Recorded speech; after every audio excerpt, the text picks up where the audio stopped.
Hello, boobies. I would just say build a better deck.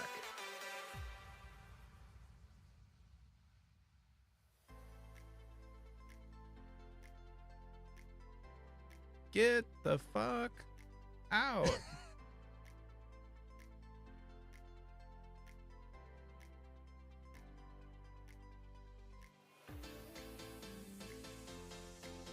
One, She can't even read. two.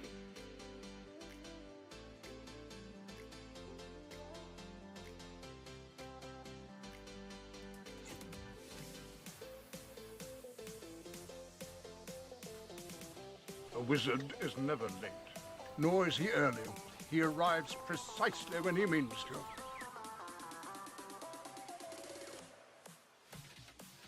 Buzz, your girlfriend. Woof.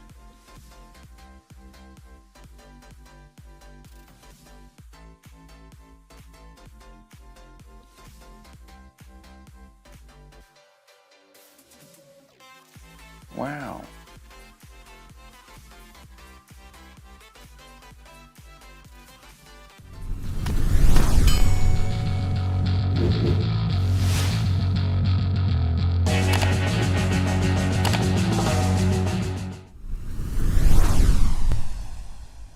Ooh, welcome to the CommanderSmiths. We are the CommanderSmiths. I'm Adam Smith. And I'm Lowry Smith. Don't worry. We're cousins. This is episode 410. There we go. 410.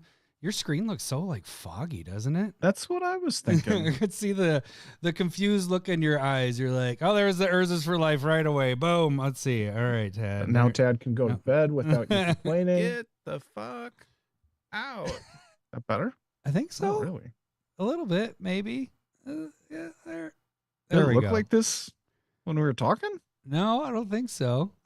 I think it looks a little better. It just might have a little smudgy there. So, yeah. Okay. So this is, like I said, episode 410. We kind of have we had a bunch of stuff last week because of the secret layer, which, by the way, last I checked, the secret layer is still up. So if anybody wanted to get that secret layer, we broke it down last week. It's a pretty damn good secret layer. You got your copy. It was pretty smooth for us to get in and out. So it's pretty nice there. So yeah, we did the secret layer last week. We did the set review last week. So it was a big 2-hour or so episode. This one might be a little bit shorter. What exactly are we doing here, Lau? Good question. All right. We're I think- winging it. No, just kidding. All right. So we're going to talk about game changers and bracket system. I Yeah. think we're trying to focus on the bracket system. We will include some game changers and just discussions about everything. It's going to be a meandering one. We'll see how it goes. Yeah. But it's, we've had the bracket system for Over a year now. I mean, we're coming up on the when they were like, this is what we're doing, and then they updated it, and then we're going to go through that to the updated thing in October, but they haven't done anything really. Well, they unbanned stuff last time, but it wasn't stuff that, and they got definitely banned they've previously. taken, was it a half a year off, or was it just the fall where they're like, we're done. Paul, Here we go. Get Let's take the fourth walk. fuck out! Get the fuck.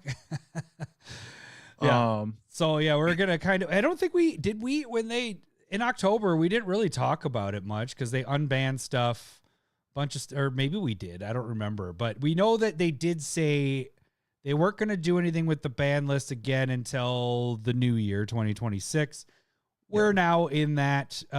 Where's the Love Island? You got to remember, it's Love Island, Australia. Specifically, update from Lowry. So thanks for the reminder. I totally forgot about that, Dad.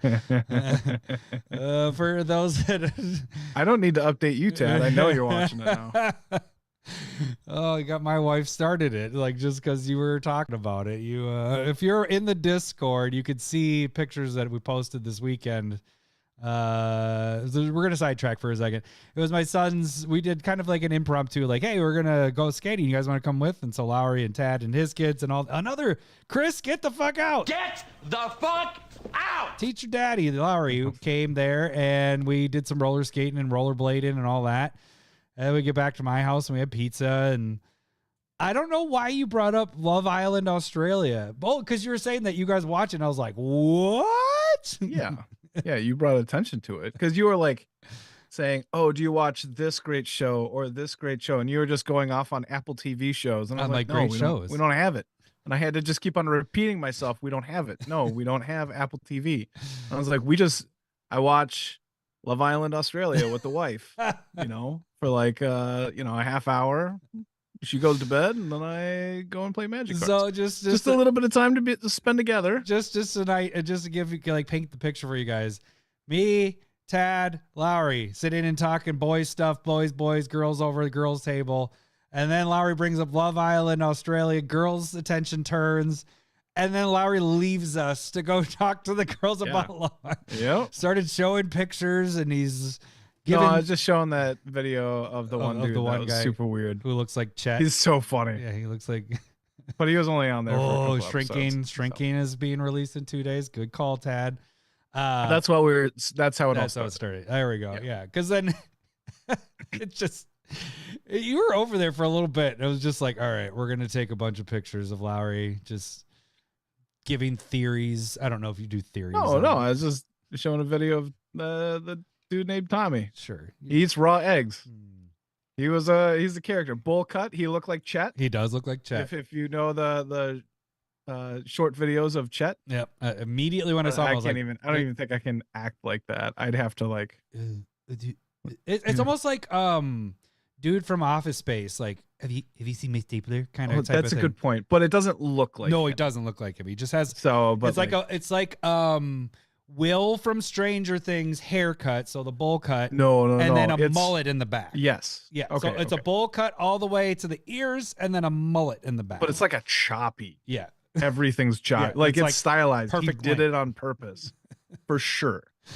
Yeah. So it's He's a character. it's interesting. So yeah, there's always one that just they're different enough that you're like, this is so. How many seasons have you watched of this? Like you said, there's just, always one. last Like couple you've years. seen multiple. How have I not known Not this? seasons, but years. I don't know if this takes the cake for. It's a great movie. Is Bandcamp? It's one of the best movies of all time. When That you was not the discussion we had. You have inflated and conflated that conversation me? dramatically.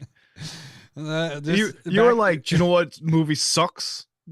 American Pie Bandcamp. I was like, it wasn't that bad. You're like, You're yeah. like, you love that movie. Yeah. It's awful. Well, why don't you tell the reason why you love that I movie? was getting some cuddles in with a gal. That makes movies better. Cuddles always makes them better. Yeah. Yeah. So we're talking about brackets, not about Love Island, whatever, Australia. We should do a tournament on No. Love Island No. seasons. No. And no. It'll do like our It'll tournament bring in a with female with- perspective into when the we show. did the candies, like best candies, we barely got any votes. It's like once we get off of our topic of like, here's our lane of magic, we lose everybody. Like I thought that was gonna be a huge one, and I thought the TV By show the way, won. talking about getting out of our lane, we will be talking politics at the end again. Yes.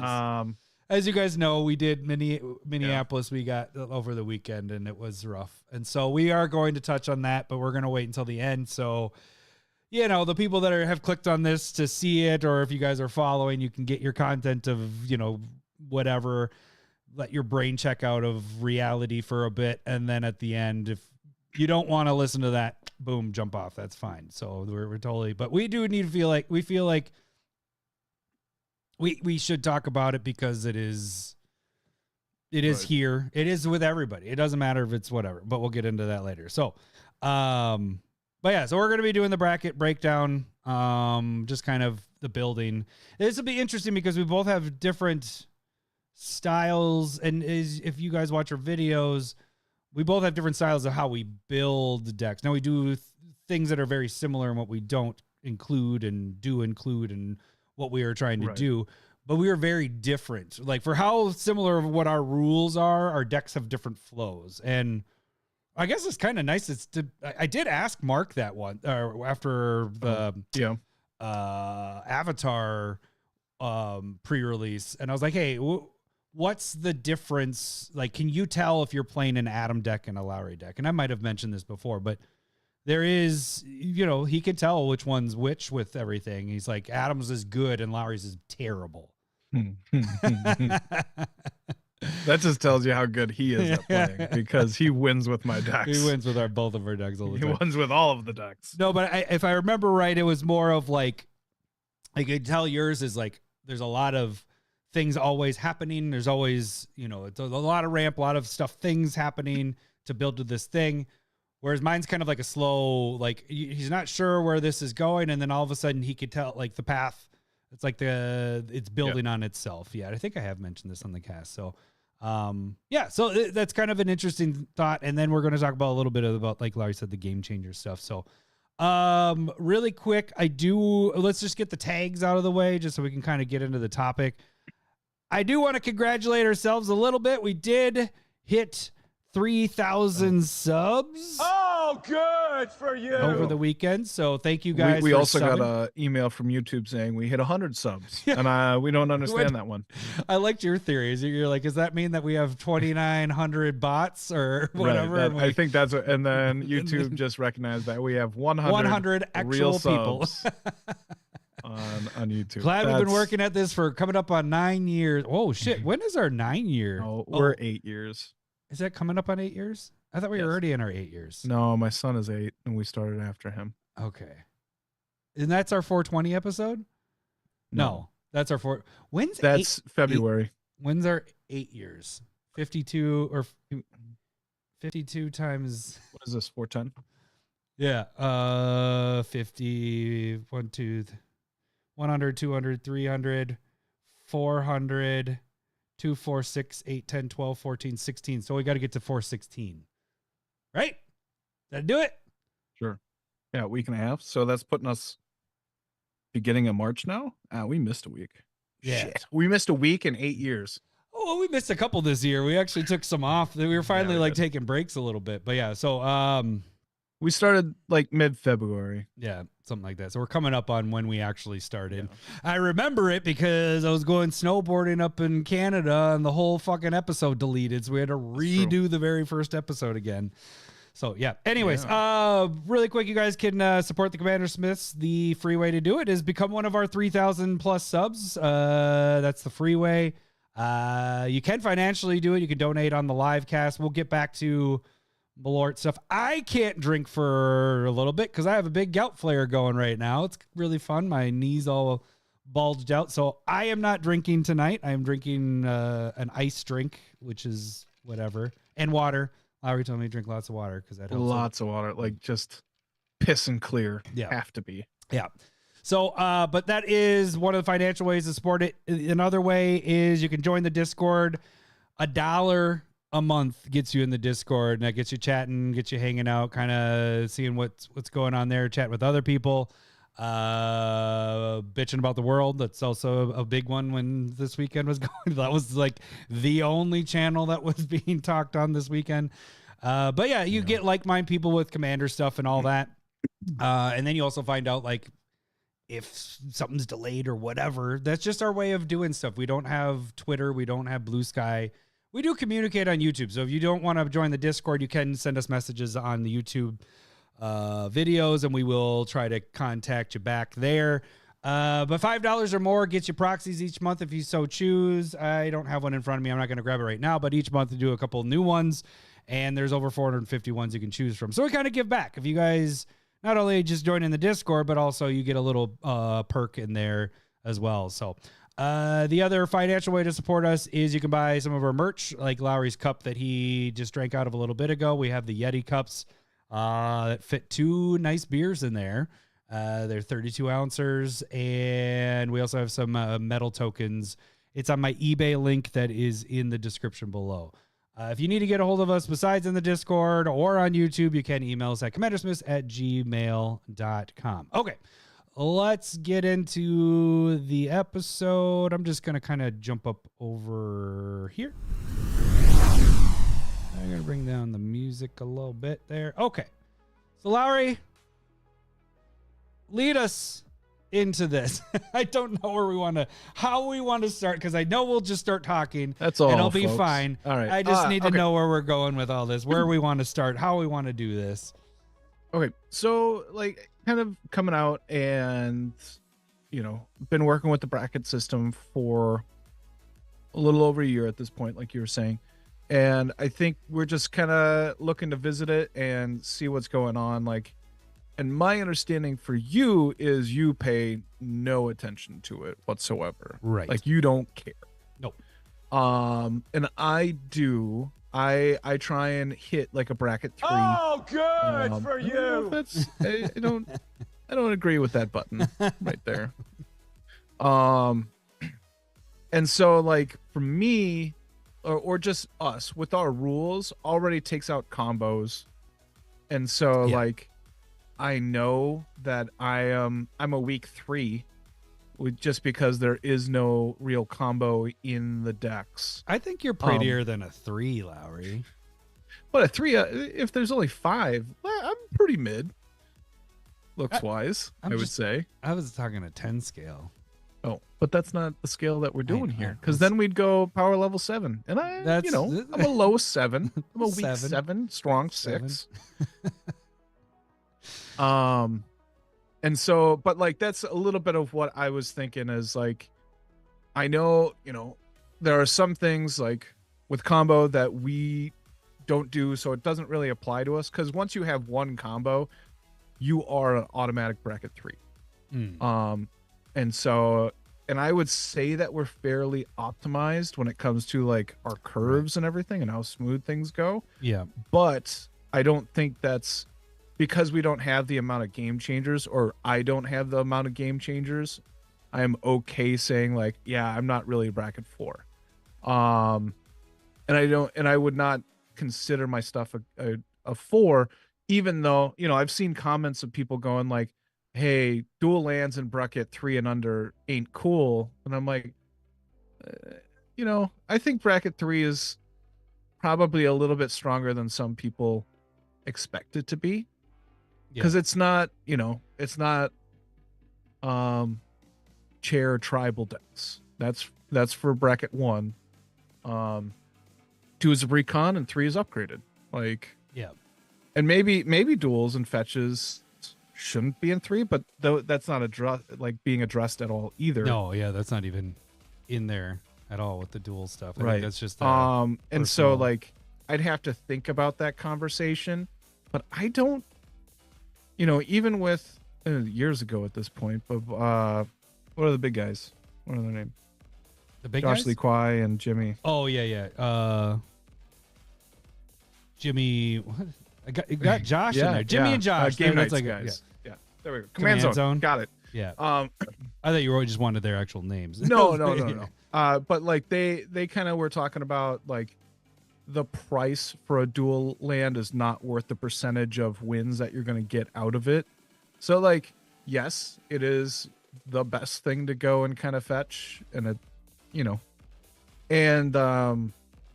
but like percentage wise, it's not that big of a, it's not a turn 1 soul ring. It's not fast ramp. It's just like, It's just consistency. Yeah, it's just consistency. Right. And I wouldn't even say that a dual land ever wins you a game, like it's right. Like And- you just said, you go and get the shock lands, which I guess maybe you in certain cases, if you could tell, see in the future, whatever. Well, because I got that shock land, I went below 0. Whereas if I would have got a duel, I would have been at 1 life. Right. You never know what's going to happen there. But it's never a duel is like, oh, this is the game. It just makes your decks flow better. Like that's all it is. It's just consistency. It definitely makes it smoother and better in my opinion. But I don't think it's like something where it's like it shouldn't be in bracket 3. It should only be.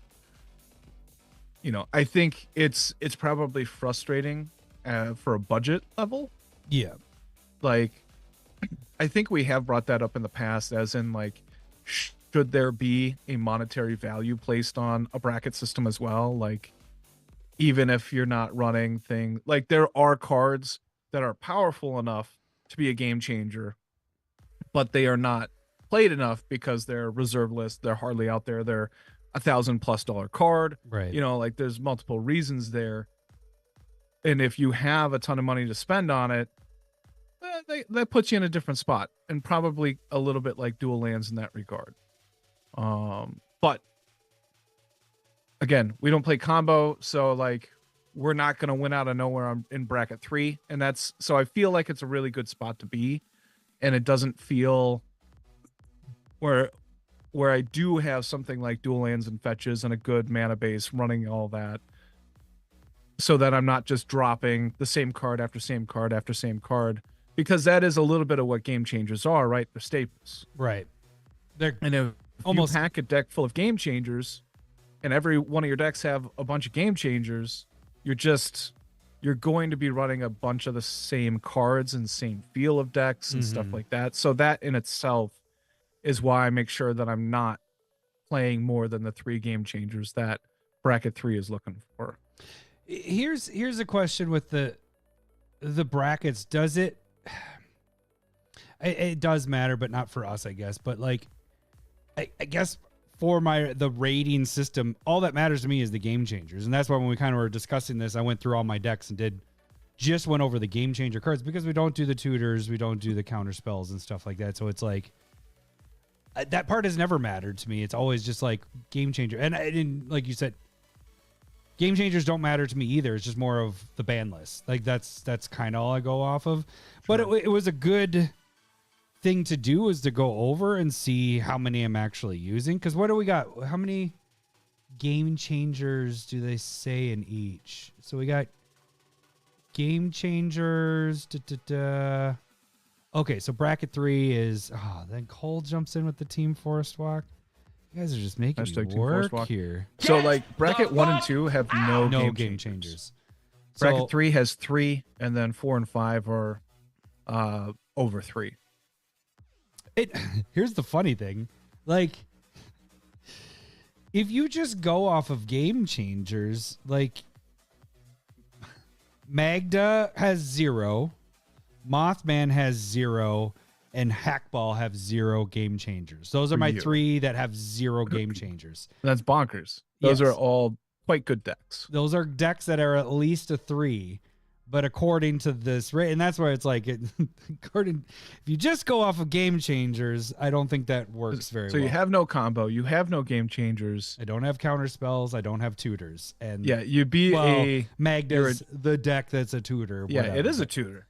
Magda's ridiculous. But yeah, so like that's a bracket 2, and that is a very misleading aspect of it, right? Like,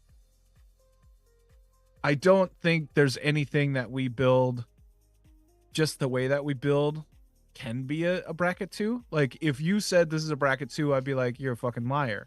Yeah. That like, right. And I think that'd be fair. Forest Walk is a game changer for sure. Get out of here.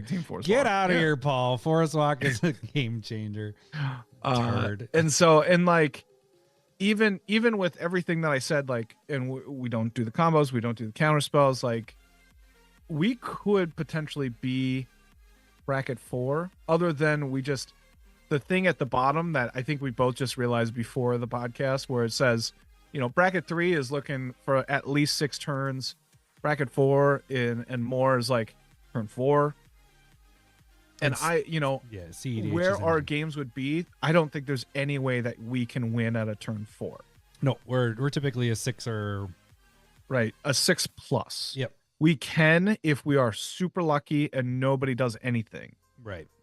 Like, and so yes, like it is possible, but it's like the deck might be able to do it one time. Because again, not running tutors makes it so things aren't as efficient in that regard.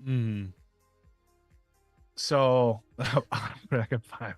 Get out of here with this damn Forest It's so Walk good. crap. It's just a legend deck at this point. So good. And so like I think we, with our rules, put us in bracket 3 pretty firm. Yeah. I mean, we could talk about being in bracket 2, but I don't think so. No. I just don't think so. Well, so I'll say this. I think the parameters of these are good.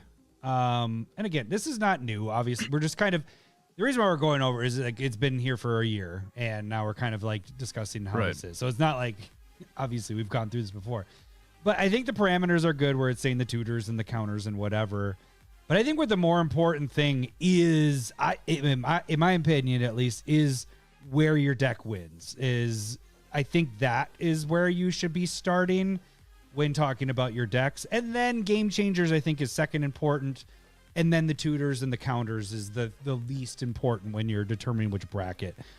I think when you play it through, when you goldfish it or you're playing with your buddies and your deck is consistently doing its thing at a certain turn or certain, 5, 6, 7 turns, that's where you can kind of figure out which bracket you fit in. And I think what you're saying there is we're typically around that 6 to 8 turns. I don't think we drop down to a 2. But yeah, I wouldn't say that it's bracket 2. Yeah. It's just like we don't have that speed, but we're always in the game type thing. Here's the other thing is it said you should be able to play at least 8 turns before you win or lose. That's if no one's like interacting with you, what I'm thinking, So I think every one of my decks can win by 8 turns. But the thing is then you have interaction, and normally our games go longer because you're removing stuff and somebody else is doing things and you're doing stuff. You have to do different things because somebody else is going off. So I think our decks are a solid 3. I don't think we get into 4. I think the only times in mine say 4 is just because of the amount of game changers, and I really don't think that those are as important as they should be. I might have a couple that are bracket 4. I'm just kind of looking at my list of. I do think you make a really good point of like, what is the speed of the deck and when do you expect to win by? And so even if you have a bunch of game changers in there, I would agree. Like, because here's the other thing that I was gonna make a bit of a complaint about is, I think extra turns are in a separate category, or they were. Yeah, they were. And I don't know if they switched those. They should switch it to they are just game changers. Oh, just all extra turns should just be game changers. And if you have more than 3 extra turn spells in a deck and or others, you just get pushed up into bracket 4. That's how I would look at it. Yeah. Oh. So we had I believe that is Mr. Anderson, but I can't tell. No, it's Ansel. He said it's very difficult to measure the success of the bracket system unless you have played against strangers. That's fair. And then Cole said, here's how I gauge it. How are you winning and how fast, how consistently, like if someone has 2-card combo, I value it differently than say to have no tutors. Yeah. So agreed with both of those statements completely. Yeah.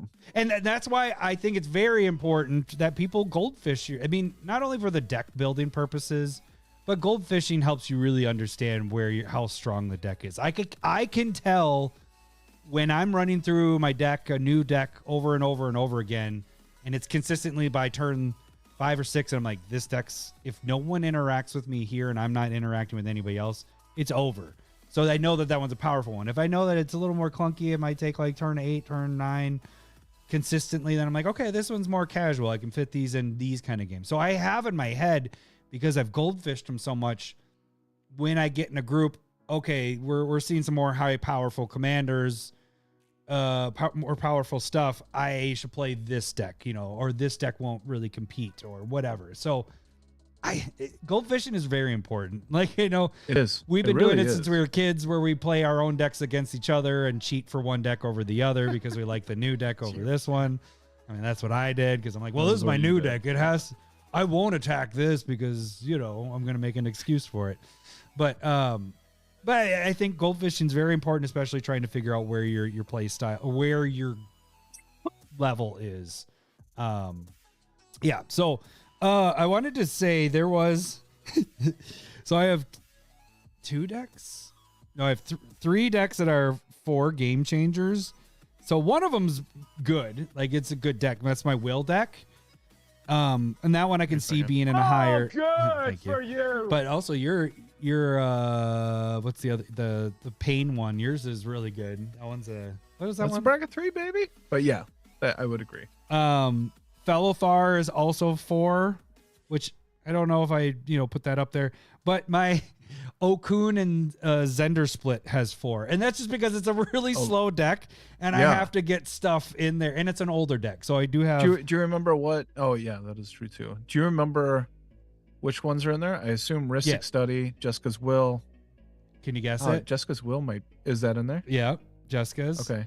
Because it used to have mana. What the fuck? Yeah. You know what I'm talking about. Like the ritual. So it's red, Cyclonic blue. Rift. There you go, because that was old. I only have Cyclonic Rift in 2 decks now because they're all old decks. And then is it another blue card? No, this will be colorless. Oh, it's colorless. Yeah. If I need ramp, what got banned and then I had to replace it. Monavault is, or I just said it. I meant to say Monocrypt is banned. Monavault is the one that I had to switch in there. Yeah. Do you have a Grim Monolith? Yeah. You do? Okay. Yeah. But I don't have it in any decks. Yeah. I think I just have it in like one. Yeah. Along with Volt. Okay. Yeah, I probably wouldn't have gotten there. That's okay. I liked that game. Trying to have you figure out which one. Guess what other deck has Cyclonic Rift? I only have 2 decks at this point that have Cyclonic Rift. I don't know your decks off the top of my head like it's that. Eureka. I have Cyclonic Rift in. Which yeah, you probably don't need that. Honestly, and it's you probably should just have a full bounce so that you can re-ninja things in. Right. And that's the only game changer in that deck. It's just an old deck. I haven't messed with that one. No, that's crazy. Yeah. So that's crazy. Did you take the tutors out of that deck? Maybe you did. Yeah, I did. Oh. Okay. Oh. Yeah, because I have all the owls in there. Because it's more of. Yeah. I don't have any tutors anymore. I finally killed all those decks. Hey, there's an Urza's for life. Thank you very much. Thank you. The fuck? We needed a balance You're here. never too late for Urza for life. We had 3 Team Forest Walks and only RoboCop and Tad at this point. So, okay. Maybe here's a little bit of like I'm kind of thinking about like the extra turn thing. Just like I think we both kind of avoid it because it is a miserable gameplay. It's much more of a competitive mindset. Yeah. The other thought that I was thinking, was, like discard is pretty miserable to play against as well. That's why my like Croxa deck a might whole be going away. deck. Yeah. And so Are you just thinking of my Croxa deck? Is that all you're thinking of? No. I was thinking I don't know if you remember my Nath of the Guilt Leaf deck that I had. That was back when we were playing at like Grants. That's the black green elf one. Yeah. And then whenever somebody discards a card, you get to create 2 elves and stuff like that, or an elf or 2. Or it was awful. I think I played it one time and I was like, this sucks. Like it was great for me, but it was a terrible Not like fun. 6-person game. Yeah. And it just stalled everything out. And then Croza comes years later, but like it is, I do think it's a very bad. It sucks in the game, much like extra turns. So it's just. So I guess I'm curious with people that are on or watching later or whatever, or even in the Discord want to comment this later. Do people have the same mindset as us? Is like when we realize it's making people miserable, we tend to get rid of it or don't play it anymore. Right. But I know that there's Magic players that fucking just get off on that, where it's just like, I love making everybody miserable.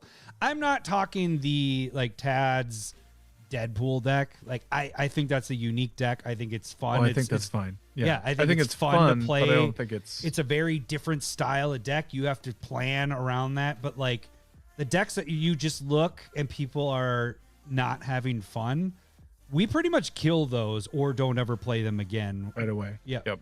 And for example, one of mine was what is her name? I wanted to say Renshai. Rashmi. Rashmi was a really good deck. Yeah. But I kept because it wants to play on everybody else's turn. And it's like your feather deck in a way, but it's basically no one does anything. Everybody says they go, and then it's like, okay, now it's my turn again because I'm going. And Feather wasn't like that. Don't bring her into this. sorry, I'll stay in. Bully. I'll stay in my. Feather sucks. I agree with Jeremy. Of course, Laura, you have an answer. Of course. But yeah, Rashmi, just like I remember being at Trombley's. Like I could picture looking around the table, and I was like, "Ooh, I don't think I'm going to play this deck anymore." And I think that was the last time I played it because I could just feel it. You know, people were not having fun. Yeah. And then it's just not fun for me. Like I was having fun that it was going off, but it's just like. They're just not. And so I don't know if everybody's like that. If somebody, there's probably the person that just loves to be the arch enemy and likes to be the bad guy. And that's just not our style. So we kind of change things up. So I don't know. That just hit me because I don't think we have a lot of players definitely like that. built decks that are miserable. But then you kill them really quick after. Right. But I'm a, I love building decks. And so it's like, oh, that worked. And that is not a good play pattern. Like, I can move on. There are some people that will play, they'll make one deck a year. That was and they're going to play that one if that's almost. the one they made this year. Yeah. No. You make more than that. No, I You know. made how many last year? I only made let's see. I have 26 decks. Oh, good for me. Oh, good for you. And that's after I killed 7 or 8 of them just recently. So Yeah, but you don't. Yeah, I You don't still have decks from Felithar. When did Black Panther come out? I think that was after the new year. Elsha, no, Spider-Man. That was a year ago last November. Was it? Yeah. So 2024 November. I got 4 decks last year, which is not. I did not do good last year. That's fine. I That's like wanted- one per normal set if it was a year. Yeah. Okay, so kind of going back to bracket systems and stuff like that. How do you? You're not really paying attention, but like, how do you like them? What do you mean? How do I like them? Like, do you? Okay, maybe I'll change the question. Do you feel like most people are gonna land within that bracket 3, like a power level 7? Like when we're having the problem of everybody's deck is a 7 beforehand, Mm-hmm. and now it's kind of like everybody's a bracket 3. Bracket 3. Do we think it's the same thing? Like everybody was just pretty accurate.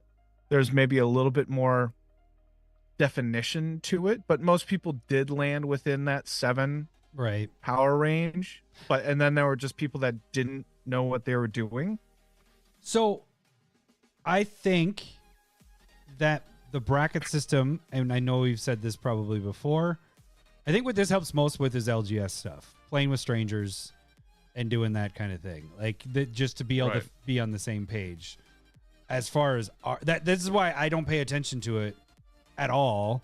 I just know what are game changers and what is banned, and that's it. Because people aren't in our group asking how many game changers do you have in your deck. Because That's true. Yeah. we don't have that. But the thing is that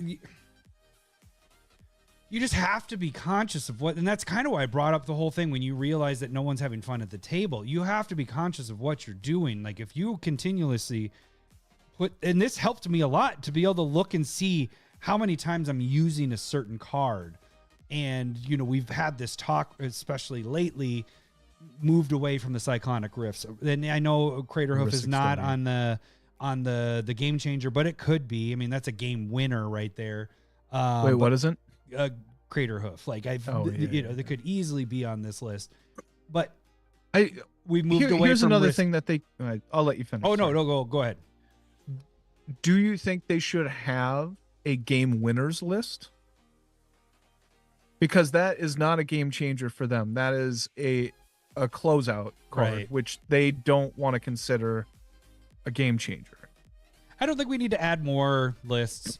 Definitions to it, Yeah, there's or different lists and Yeah. stuff like that. it's Because just that is something that I also purposely lack. for the most part is How to close out?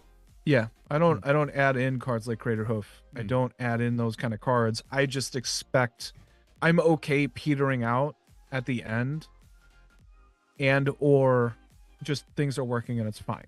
So Like I should either win with what I'm doing. I don't feel like I want to take it over the top, because that feels like a similar play pattern every time. Right. But what I do, if you look at my decks when we on Moxfield and stuff, mine have that, we called it Day of Dragons, the thing that, you know, that's our bit from when we were kids. And that's my game winner section. So I always have a spot where it's like, these are the cards, and it's not like this is Crater of Behemoth and that's what wins it. It is cards that should win the game if my deck is working the right way. So a lot of times Chroma's will be in that spot because that is a game winner more often than not. But sometimes it's more of this synergy card with this deck. If it gets out, it is a game winner if left unchecked. So I always have, like, I would say 3 to 5 cards that are in that slot. And so I guess that kind of makes sense sometimes, like, because your decks do go really good. Like they're working all together. Right. And then all of a sudden it's like, Lowry's going to win this. And most of the time when you get to that point, you do. But then there are times where you're just like, well, I did my thing. I can't do anything more, you know? So that might be what you're saying, the petering out part of it, or is... And it does happen. Yeah, I mean, it happens. And that is kind of okay, because like, well, so like go with the Green Goblin deck where I did my thing and then I just kind of missed. Like, I wouldn't consider Wheel of Fortune or any of the wheel cards a game winner. Yeah. It's just something that keeps me going, and I missed it and then I ran out of cards and I was like, I'm kind of done, guys. Like, I need to either draw something or it's over. Right. And I'm okay with that. And so, like, I don't need something to go over the top. Like, and those I think are something that can easily be overused and create similar play patterns that allow people to get bored with, a Crater Hoof Behemoth again. Oh, a Torment of Hailfire. Like, you go against a mono black deck, you basically expect certain cards, and that is what I would avoid because it makes people bored of what's happening. Let's see. If you are expecting a certain card from a deck or a player, that person should be conscious enough, and maybe they don't care. They don't have to care, right? But that's something that I try and do is just use different cards, different decks for different cards, different feels. I think that's really, really important. And going back, like bringing it back to the bracket system, that is important with who you're playing with, and like a bracket 3.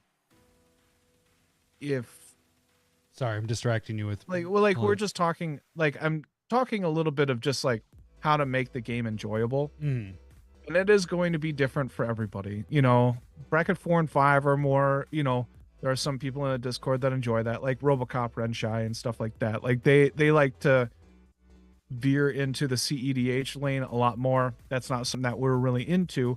But also, you know, recently he was like, my decks are very like highly tuned and really low CMC and stuff like that. All of the hallmarks of something that is CEDH, but I very much am not CEDH, right? And I'm always trying to, how many cards are you like, Lowry is playing this in this deck? What do you mean? Like knowing like where it used to be for you, blue deck, Adam definitely has Cyclonic Rift. Watch out if he has 7 mana open. Gotcha. Yeah. You're not that anymore, but like, right.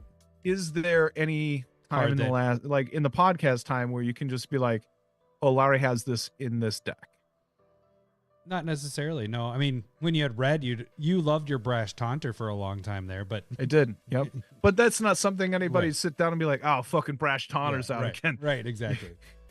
Right. So like, I think when you're using those, they're not necessarily problematic cards, but highly used cards tend to make people annoying Yeah. or annoyed. So, kind of going a little bit back when we were talking about the game winner, just a little. So, like, just an example. This is the Spider-Man one that I had. So I have 4 cards in there: Giggling, Skitter, Spike, which ends up that's going in a lot more decks. So that one I know I've been using a lot more because it fits well with what the decks I've been building lately. Yeah. But in this deck, you know, it's putting counters on stuff and moving the counters over and all that. And so I can easily move it over to Giggling, Skitter, Spike and kill everybody. Super State, putting that on Spider-Man, easily can kill everybody with counters. Ugin, that is a total game winner because you just search your whole library for all the colors cards. And so, like, and then the poison. Yeah. The poison dude. What is it? Virulent? One. She can't even read. 2. Virulent. I guess viral. That makes sense.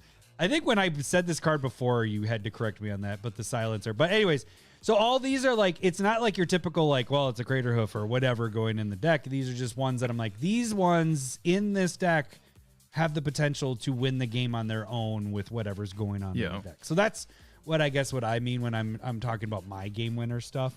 I was just curious to see what I had for that. But I always have like a little section of like, if I get this card out, it's game over if something doesn't get done there. But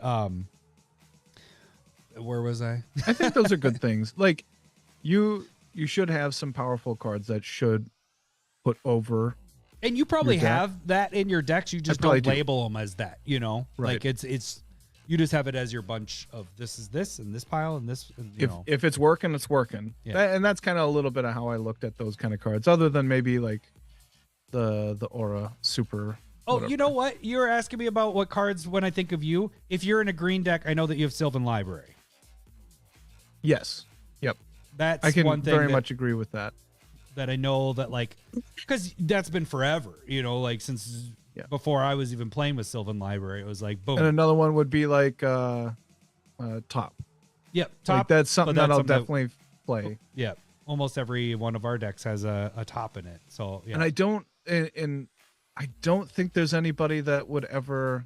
It's very much not a Cyclonic Rift or Heuristic Study or Smothering Tithe. I don't think those are those kind of cards.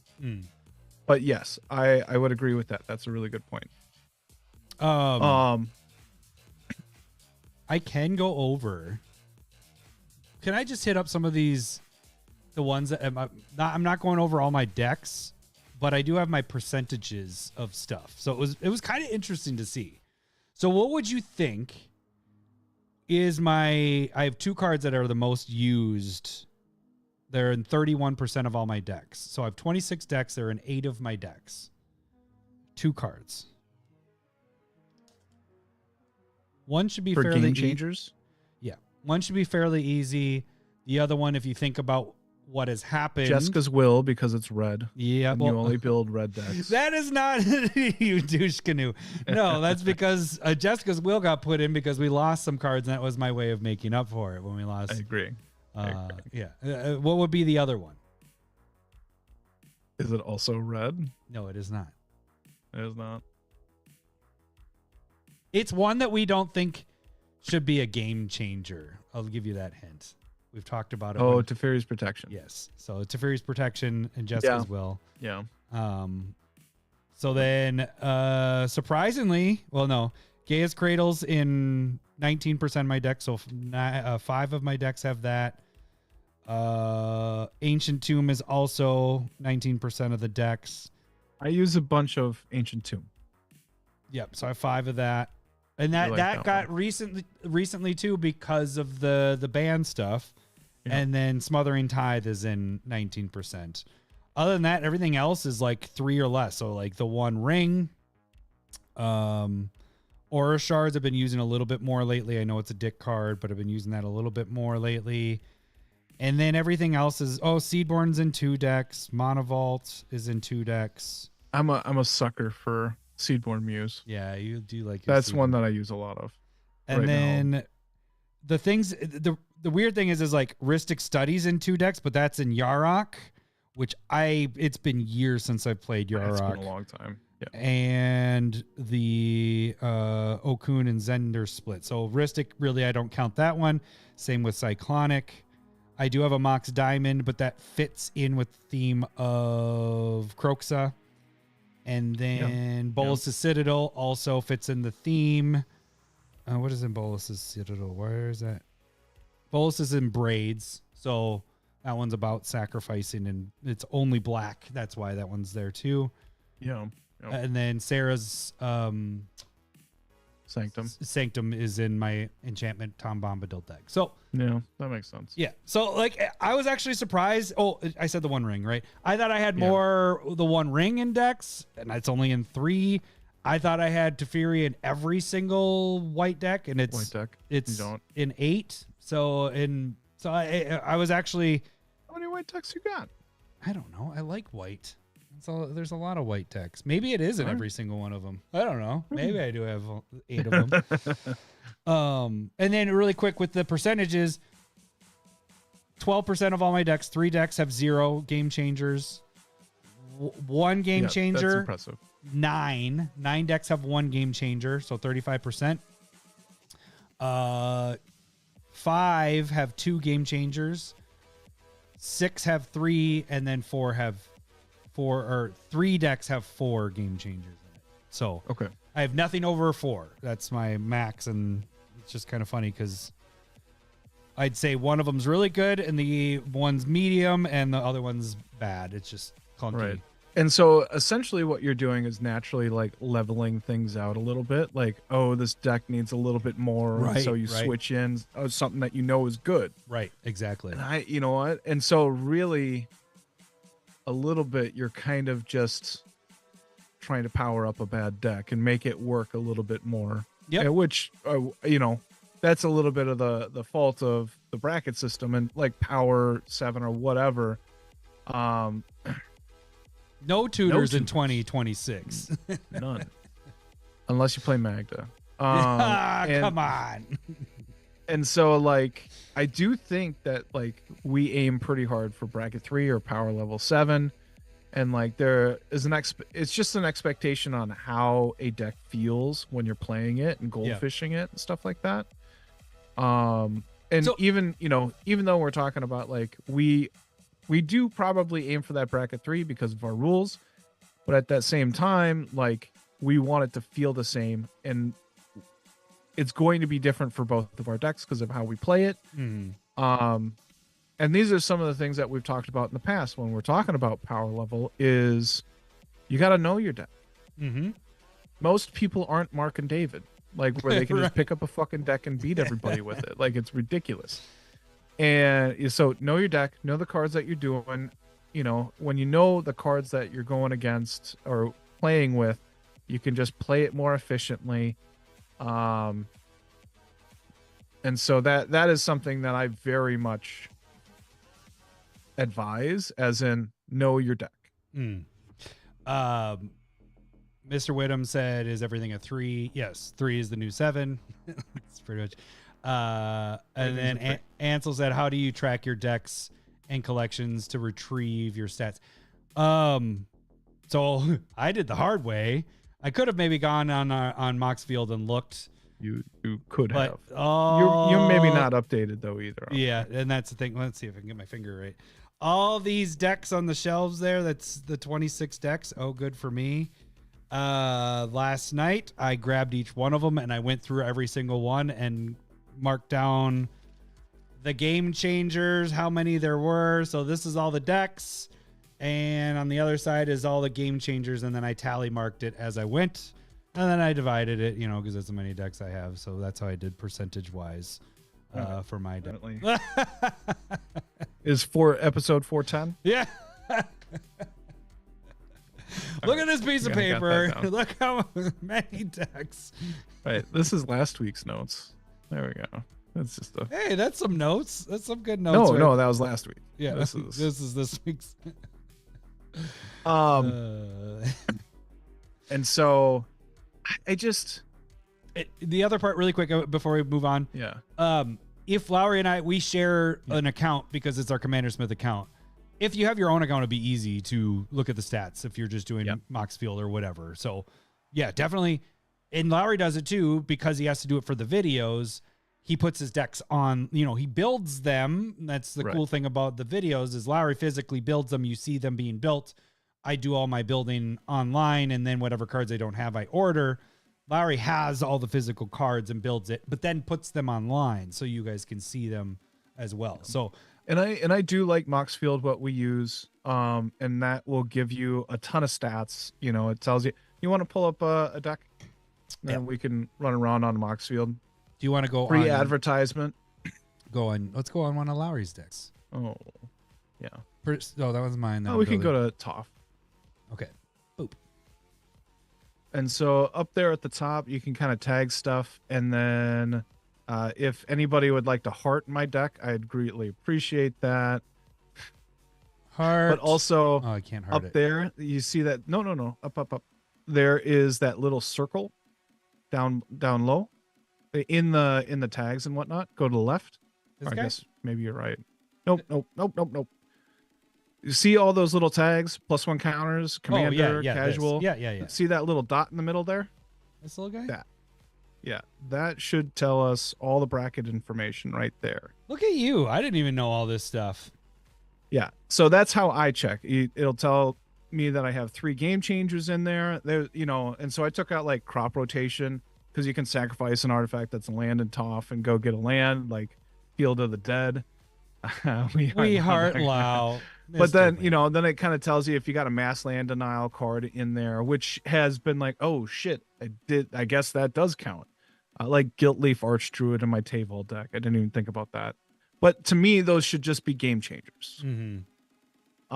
And then it tells you if you have extra turn cards. So those are something separate. I think they're making it too complicated. Like if you have, 2 mass land denial, 2 extra turn cards, you're probably just, you're doing more than a bracket 3. Like it should just be like, you got a bunch of game changers in there. They're crazy. It's pretty loose on, it must be like known 2-card combos. I don't really play around with that because we don't play the combos. So I've never seen anything really pop up on that. If I could do a star thing above my head, the more you know. I just learned this button today, so that helps. See, this podcast is for us too. But it also makes sense because I don't care about that. Right. I just care about what's banned. When they first announced that this was a system and that we're doing it, I thought it was cool to look at the decks. I was like, oh, my deck's this, my deck's that. But that's the last time I've looked at brackets, Yeah, and I think they've kind of shrunk it down as a thing. I do want to say that it's at the bottom of the page as well. I didn't want to hit that again. Also, at least it used to be when you're on the main page here. Oh, I probably can't show it. If I expand, I thought it showed in this. Maybe not. I remember seeing it somewhere where it showed. I think they've kind of simplified it a little bit. Yeah, because it used to. I thought it showed your deck, and then it right away said what bracket it was. But that was in the beginning, and like I said, that tells you the difference between me and you with this is I just haven't been looking at it because I'm just building the decks that I normally build. You also, and you mentioned this before the podcast and not on the podcast. You actually keep the game changers to the side or whatever. And if you're like, oh, this has too many, boom, what is the number you try to stick around? Like 3 is around the for game changers? Yeah. Normally, like once I get down to like that bottom 100, I'll have 4. And then it's a little bit like you when it comes to like, is the deck good or bad? Mm-hmm. And if it's rolling really good and it feels good, I'll take out one of the more powerful cards. Like, most of the time I'm attacking cards that I know, like Smothering Tithe or the One Ring, or, do I really need that Seaborn Muse in there? And so like I try and go after cards that I use a lot and or maybe just I have enough ramp. I don't need a Smothering Tithe, just like kind of realize that and just try and get into the 3 game changers. I think that's a good number. 3 is a good number to have. Yeah, and I do think that's probably appropriate. I don't have 4 enough because most of the decks are feeling pretty similar, and so Game Changers 3's feels good. Mhm. Feels good where it's at. And so another thing that like a difference in deck building between me and you when we're doing Moxfield is I just leave it as is, like creatures, enchantments. Yeah, I guess I should show da. that. So, And like, you do I actually do the tags. Like, so you do tags. You go mana, draw, yeah, game change, or game winners and stuff like that. because by the point you put it in here, your deck's done. Whereas part of let me just show one of mine. Part of my deck building is being able to sort it so I can tell, ooh, I'm lacking some of the draw. Ooh, I'm lacking some of the ramp here. Where's the Spider-Man? So I'll just show you Spider-Man really quick. So the theme, that's why I have 1/1 counters, is just kind of telling me, okay, these are the ones that I'm doing with 1/1 counters. You're seeing I have the drawbridge in there. It's not doing the 1/1 counters, but it is allowing me to use my 1/1 counters right away, is kind of why I put that. Haste. I had to find a Okay. spot. I didn't want to go. You don't want to have too many tabs. You just want, Oh, right. That's a good point. Yeah. You have the Day of Dragons, then you have see a card or draw a card advantage, 9 of those. Mono Rock Ramp, 20 of those. And then you should get to the And you put cards in modular. the same card in different sections as well. Yep. Like if they can do it, you do that. Yep, for sure. Okay. Yep. Because like if it's I tend to look at it as in what am I mainly going to be using it for? That's probably a good point because, as you know, playing some of my new decks, when I've played them, all of a sudden I'm like, oh, this is my second 3 visits in this deck because it was in one spot. Not 3 visits, wouldn't be in 2 spots. Yeah. But you get what I'm saying? Like I'll have a card that I have in 2 spots. It's a common card. And so I'll see it here and then I'll put it in and then I'll forget and I'll have a different version of it. And I'll have 2 of them in there. That's a Cheating. Yep, cheating. And then the lands I don't typically tag in yeah. there. But yeah, so Yeah, this that's just the helps other me. thing. I'm way too lazy to like just tag everything. But you're doing it But for I'm doing the it. recording and Yeah, everything. I'm doing it on here, and that's how I'm building it. You know, we used to do. Well, you still do it, but I stopped doing the building on here because it takes me so much longer to cut things and all that stuff.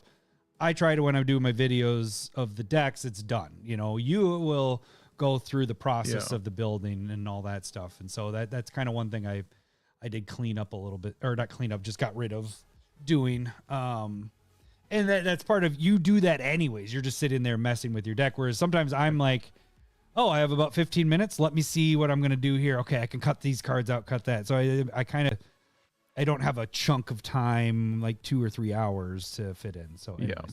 No, that is a really, because I used to have cut from like 200, 250 cards, and I was like, fuck, it'd be a lot easier if I could cut from 100. And I've already, I take my 20 minutes and So I think,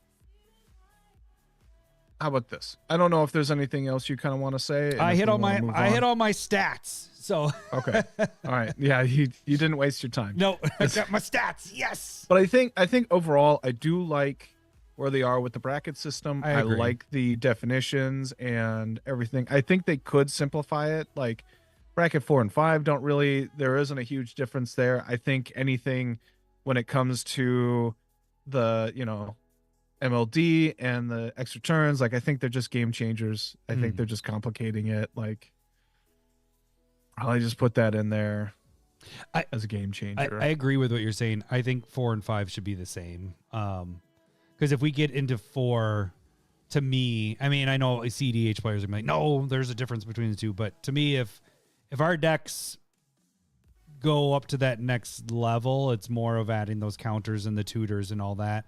That just puts us in that. To me, then our decks turn to CDH like instantly. A lot of them, not all of them. Some of them are clunky and whatever and slower, but a lot of them I think would turn into CDH. Now that also is on the player. I think when we talked about the bracket system when they updated it, I still think a 3 bracket is better. Maybe 4, but I think an easier way to think of it is like not messed with precons. Optimized. I mean, some of those precons have combos in it, Right. though. That's a good And then point. it's just like, well, it's already in the upgraded bit. Yeah. And so like even that is loose. I do think I probably agree with you, Mr. Whittam, of like CEDH should just probably have its own deal. Yeah. Like it is what it is. And it has its own problems and its own awesomeness. And I think there is just, I don't know how you say other than, are you trying to play CEDH? Then no, these are the rules. Yeah. But I mean, we is upgraded or like where is true casual as well?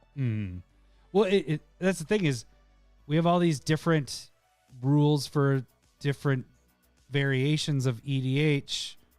Why aren't we doing that with CEDH? Like, it's just have a different ban list with them, get their stuff.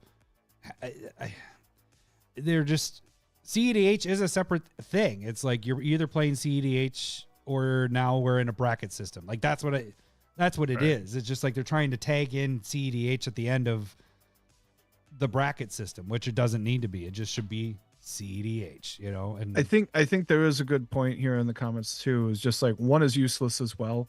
So like I think we could simplify it down to three. Yeah, for sure. As in CEDH, high power, and casual. Yeah.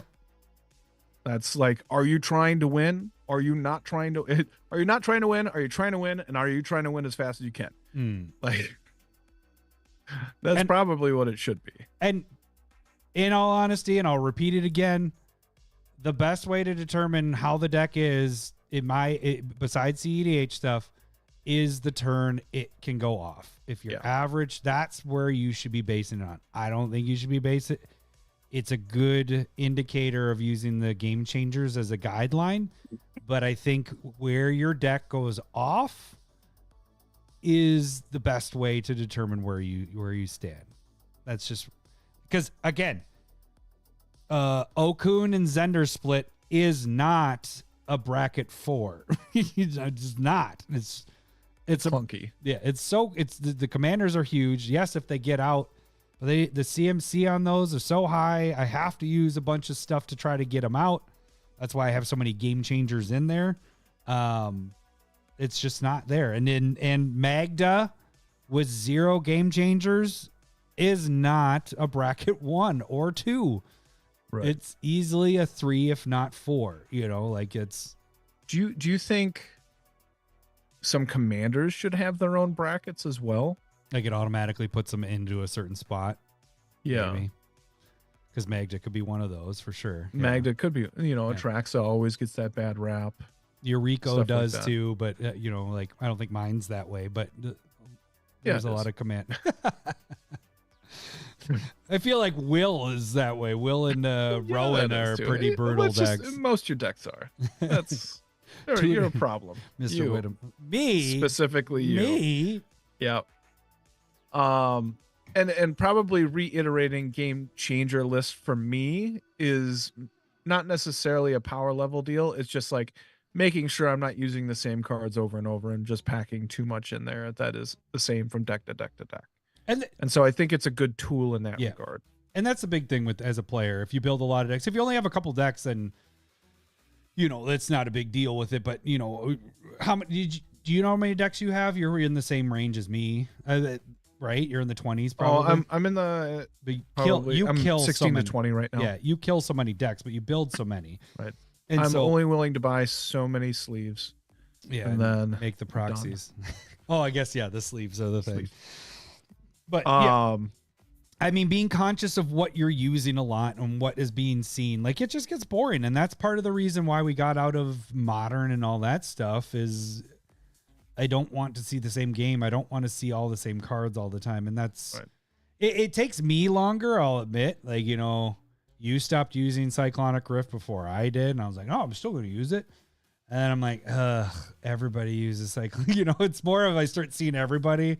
And then I have it. And when you get to the point where you're just like, oh, I have it in my hand again. I don't want to, like when you're getting annoyed with yourself because you have it in your hand, that may be an indicator that you should probably stop putting that in so many decks, that and, like you start just seeing it all the time. Like Smothering Tithe gets seen all over the place. Ristic. Yeah. I don't think smothering is as bad, but Ristic was just everywhere. It was everywhere. Yeah. But what is the lowest number of decks you would kill down to? That's a good question, Mr. Wyndham. Yeah. I think for me, like if I was just going like when we sit down for a game, like a game day, I could probably cut it down to just one case. Just be happy with that. What is that? That is Like 10. 10 is probably the least amount I would cut down to. Like if I had to, maybe, but I like having 20 plus, like 20. Yeah. When we do guys weekend or whatever, or even just, a day of playing, I like being able to go through 2 of those box things and be like, all right, which one do I feel in the mood for? Plus we borrow a lot of decks out. Right. So that's another thing too. What are you going for? So this is what we use as card cases. They're Stanley card cases, and they hold little boxes. And so it's super convenient. It moves things really nice, and it holds the decks. And we've talked about this before in the past, but it's been a while at this point. Well, they stopped selling them at Home Depot. Because everybody was. I saw them. I think there's some more there, but they're shaped differently, so I don't know if they work. Oh, I think Tad was sending me a text about that. Don't they have the curved edges instead of the? Yeah, those might not work as well. But I think you can get the Stanleys online on Amazon potentially. I'm not positive on that, but yeah, those have been fantastic. And so honestly, it's probably just whatever way that you can move them or store them properly. Like I don't like having a one case thing. Yeah. Like there's too many of them. So if you have a way to put those into a box and move them around, maybe. But for me, it's really efficient to have those 10 decks and go where we go. Yep. I'd probably shrink down how many I'm carrying around if I'm going to the LGS on a regular basis, but it's just not something that I'm doing. Yep. I'm scared of people.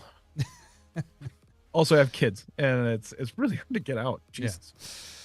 Yeah. Oh. So, I think you fit into a thing. Like, I'm happy with 20. I don't want to have too much more than that because, again, if we're doing like a gaming weekend, I don't get beyond like I'm not sitting there going like I'm out of decks. Yeah, no. So I don't want more than 20 for me. I like having options, but yeah. No, I'm looking at my list.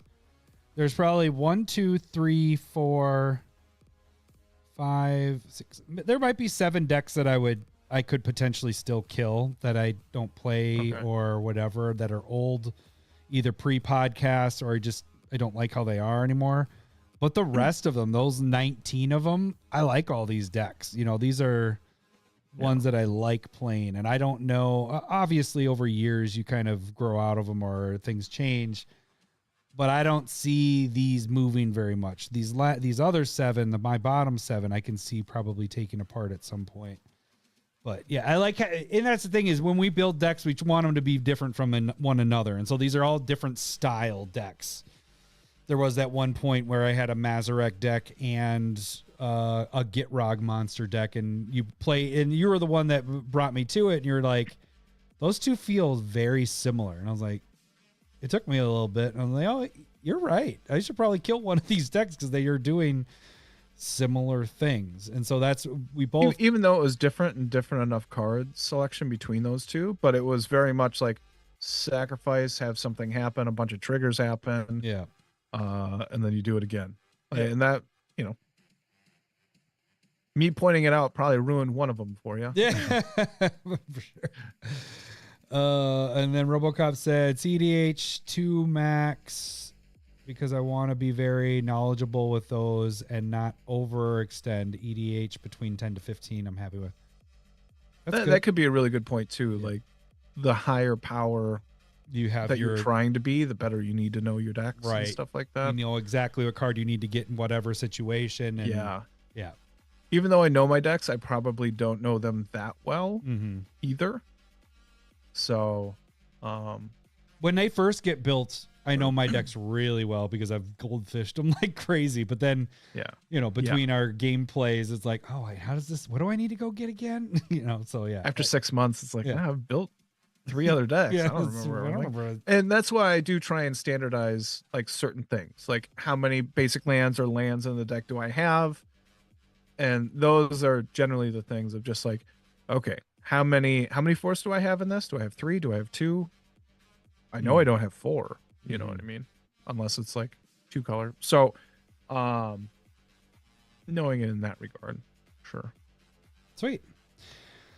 Well, did we get to the other stuff? Yeah. Okay. Magic. Well, let it portion's really over. quick before we get to the other stuff, and for those that want to tune out, they can tune out.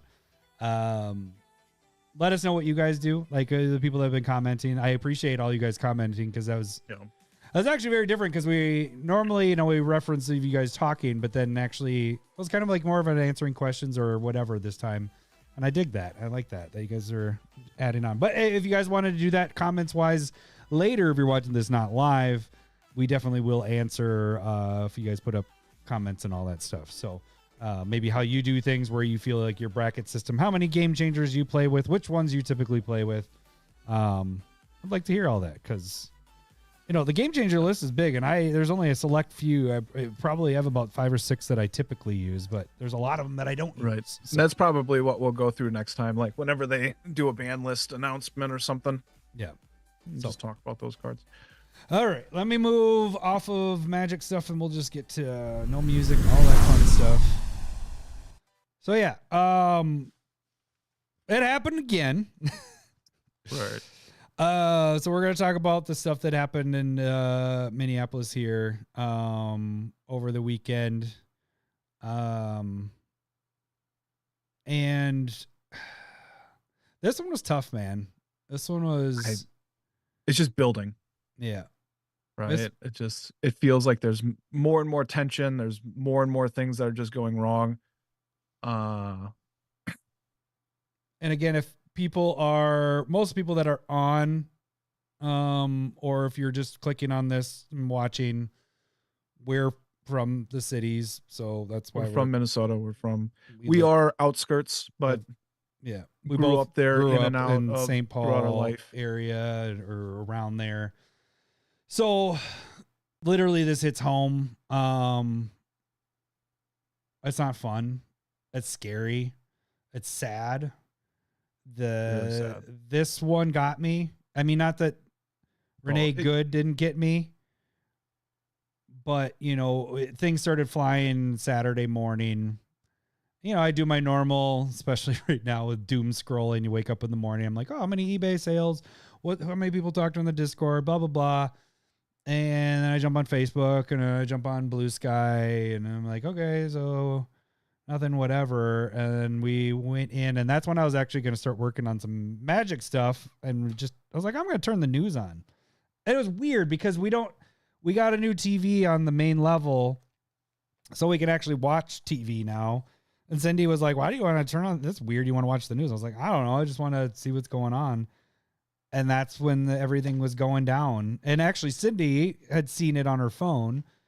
And she's like, oh, I thought you saw this. I was like, no, what the fuck is happening? So the first, we saw it right away. First videos from the street and whatever. And the sad part is you're going, all right, how are they going to spin this? What are they already making excuses for? Oh, they're going to say he was fighting back, whatever, then he deserves it and all that stuff. But then when that second angle came from the sidewalk facing out towards the street, I fucking lost it. Like, because the dude was trying to help somebody else that got pushed down and disarmed him. And that's the crazy thing here is we're being fed this thing that they immediately go on TV and tell you what your eyes are seeing is not what you're actually seeing. They did it with Renee Good stuff, and you can have that debate as much as you want. She wasn't trying to run him over. She turned the wheel. We all saw the video. We had this discussion a couple weeks ago. Yeah. This one's even worse. And they still came on and said that he was brandishing a gun, threatening their life, all that stuff, like all the stuff. Like, it's like, what video did they watch? Like, I don't understand. And that's the part that's fucking scary, is like, imagine that we did not have this video. That's the narrative. That is the narrative. And even though we have this video, that's still the narrative for a select few of people. It's still the narrative. And if it's not the narrative, it's like a certain relative of mine that was visiting, immediately first reaction was, oh, they should stay home. They shouldn't even be out. So it's their fault. Like, holy balls. Here's part of the thing. Like, okay, maybe I'll stick with there. Okay, so number one, like, it's our First Amendment right, freedom of speech, to be able to record them when they're on public property, being able to do that. Nothing breaking the law there. The man was, he did have a gun. He had a permit to it, but he was not going for it. He was not holding it. And they disarmed beat the him, shit out of him, pistol whipped him, and then shot him. It disarmed him. There was nothing illegal that he did. There was nothing that I saw before or after. There's so many different cameras there, and like, he went over, helped the woman up that they pushed over, and then they just beat the shit out of him and killed him. Shot him 8 to 10 times. You heard reports of 13. You have to report, like, say that they disarmed him. He wasn't a threat. Yeah, they disarmed him. He did not have the gun on him.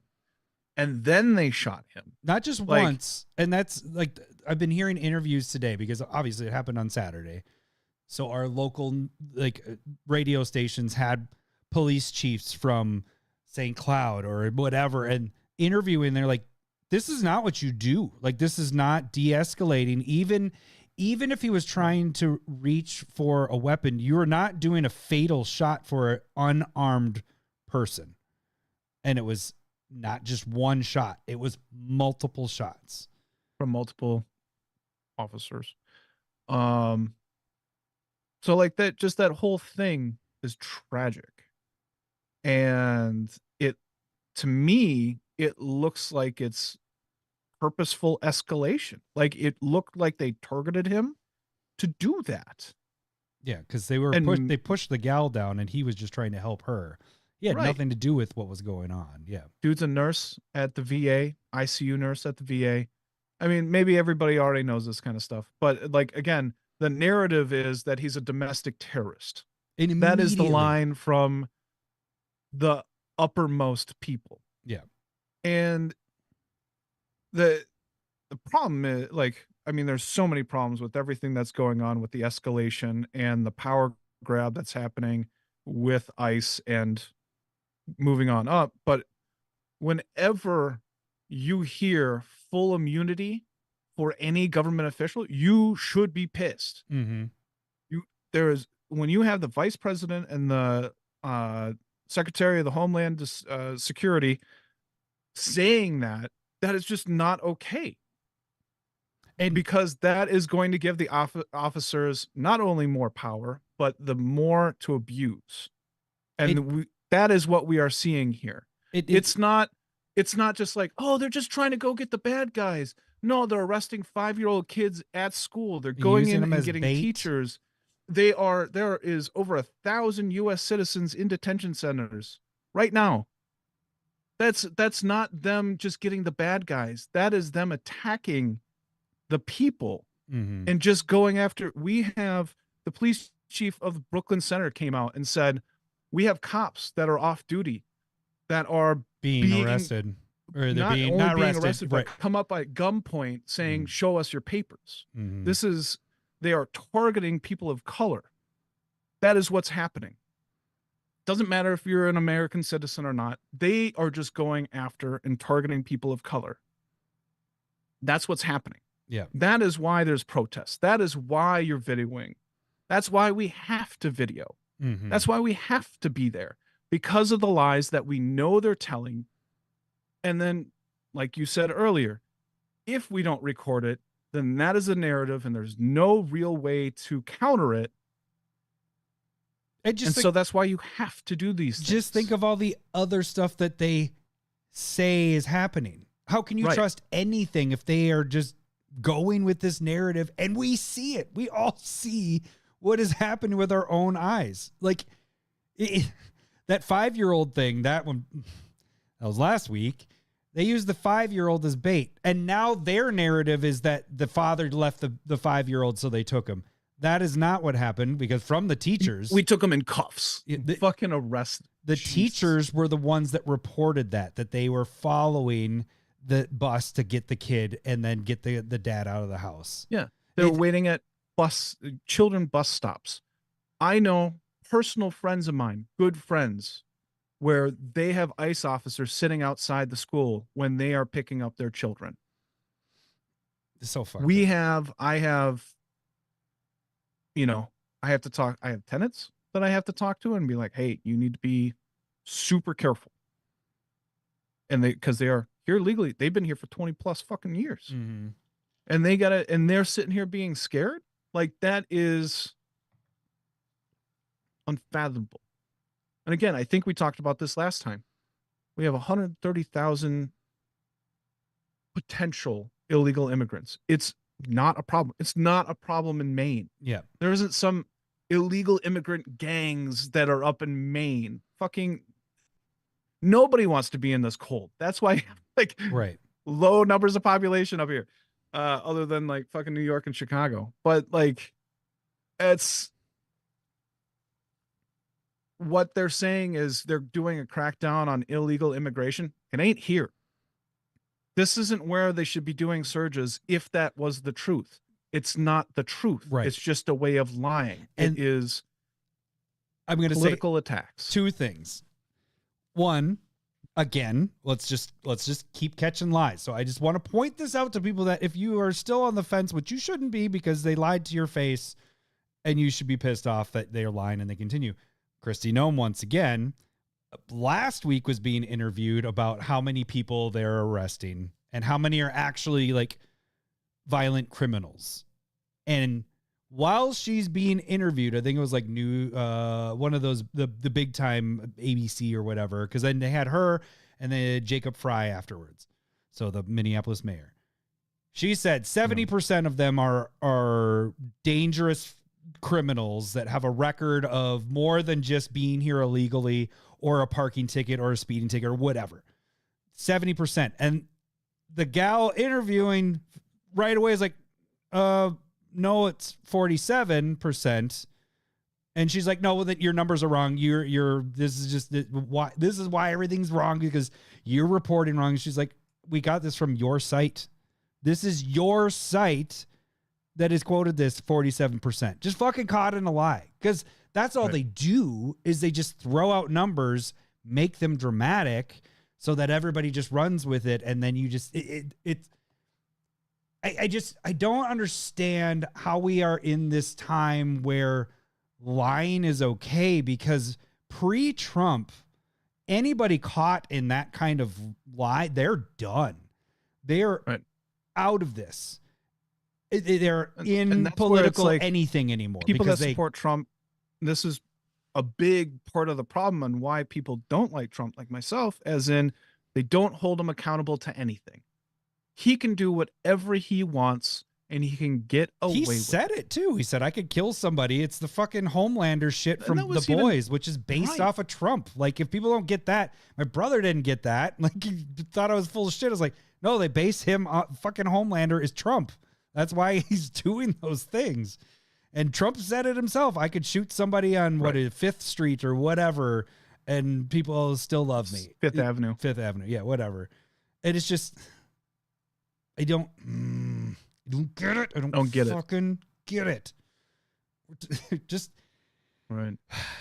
So either way, like, this is not good. It's very much not good. There isn't anything that makes you think, okay, again, so just going through the things, there's no reason to be really up in the north. There is not,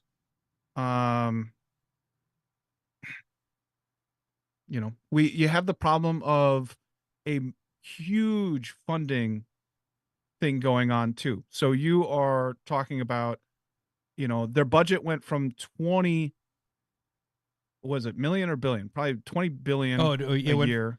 It jumped up 70 billion, which we are paying. We are paying that. Right. It jumped up 70 billion. So you're just going to have so much more force. You have these surges. You're doing it the hard way. You are inefficiently doing it. If this is what you were doing, because people are talking about Obama or Biden, or, they were doing it too. They were taking illegal immigrants from prisons that had already been arrested. That was a vast majority of what was going on. We can go back to Trump's first term and how many families he was separating and putting kids in concentration camps, essentially. Not working them to death, thank God. But what the fuck are we doing? And, past presidents did that. Yeah. 16 years, it was under 100 times, and Trump did it over 500 times in 4 years. Like, the differences are amazing.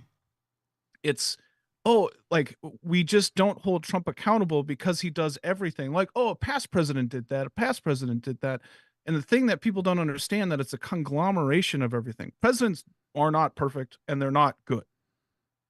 But Trump is doing everything bad. You got to add in, like, the last 20 presidents to go, Trump did all of their bad things of the last 150 years. It's like, Jesus fucking Christ. We're talking about Andrew Jackson. That's like, this shit hasn't happened since Andrew Jackson. It's like, fuck, that was a long time ago. They put him on money. Like, that's how old he is. So it's fucking wild that anybody is supporting this. Yeah. I mean, the tactics have changed. They're much more brutal. This is not what it has been, even in Trump's first term. Right, but it's he had people that were actually they know how to do their job. They're professionals. This is who was loyal to him. I mean, that's what it is. I mean, you have a Fox News host that runs the arm. Oh, by the way, just changing the name to the Department of War is like $7 million. It's your money that just changing the name, because you got to change the name. So you have a Fox News host. You have conspiracy podcasters that are the head of the FBI that tell you there is no Epstein file, or they're all about the Epstein files. Get in office. They say there's Epstein files. Then when it actually comes to they need to release it, they go, there is no Epstein files. And now there's millions of them, and it's put them in jail over that. Put the Clintons over in jail. That's the biggest thing. Everybody should go to jail that's on that goddamn list. And the fact that people like you, as a person, you should be so pissed of what you're just being lied to. You're just being fed these lies. And I don't understand how anybody keeps going with it. Like, you're being duped. Excuses for Trump, excuses for his cronies. There's no accountability. They can do whatever they want. And that's the point where it's just like, we are getting to a point where there isn't any real reason to have a conversation, which is an escalation, right? We could sit down and be like, he didn't have the gun in his hand. He didn't go for it. He was fucking murdered in the street. And like, no, we got excuses. We got fucking excuses. And all we're saying is it shouldn't happen. And somebody should be held accountable for murdering that dude. We don't even know the names. Not even who any of those people were. They're not even in marked cars. They're pulling up in fucking SUVs. But I'm saying the people that shot and killed them, we don't know anybody. It's full immunity. Anybody. The only reason why we know the Josh dude from Renee Goods is because he did go to the emergency room to get checked, and somebody there reported that he was there. That is the only reason why you know his name. You think that's a good thing that we have people in masks, which you fuckers that didn't want masks during COVID, now you're fine with people wearing masks, but whatever. If they have masks on and they have no identification on their they're not police officers. They are not police officers. I don't know if I said that last time, but I have to keep telling Mag maggots, whatever, MAGA people, and that's family, they are not officers. They have 47 days of training. Some of them have more because they have military. And the reason why it's 47 days is because our president is a sociopath. And that's where he's like, well, I'm the 47th president. That's how many years you need of training to do what they're supposed to be doing right now. I'm not saying all of them only have 47 days of training, but a majority of them. The new guys are. We could go do this. And here's the thing that they're fucked with is they're only getting paid $10,000, that $50,000 bonus you heard. And I'm sure you probably know this, Lau. Mm-hmm. It's only $10,000 a year. And you have to serve all 5 years. If you don't serve early, 5 years, you got to give it all back. You have to pay it all back. So they're fucked as well, because guess what? Unless Trump is already planning to be a dictator, which he is, he wants to rule the world, not just the United States. Power. If you do this 5-year thing, your plan is that you're still going to be in power. Like, just what's going to happen if somebody else gets elected and they stop ICE, you have to pay it back. The plan is he wants to stay in power and they're going to stay in. So it's just ridiculous. And the fact that the stuff that they're doing, they should not be doing. And the fact is, you're getting people like my dad that are calling out the police, saying that the police are the bad guys because they're not protecting ICE, because there's 3,000 of them and we have 600 police officers here. The police aren't there to protect ICE. They're there to protect civilians. Like, they're not there for ICE. They're there for us. And that's what, it's just crazy. It's so crazy to me. Tad jumps in here. I told you it was gonna be the end of the podcast.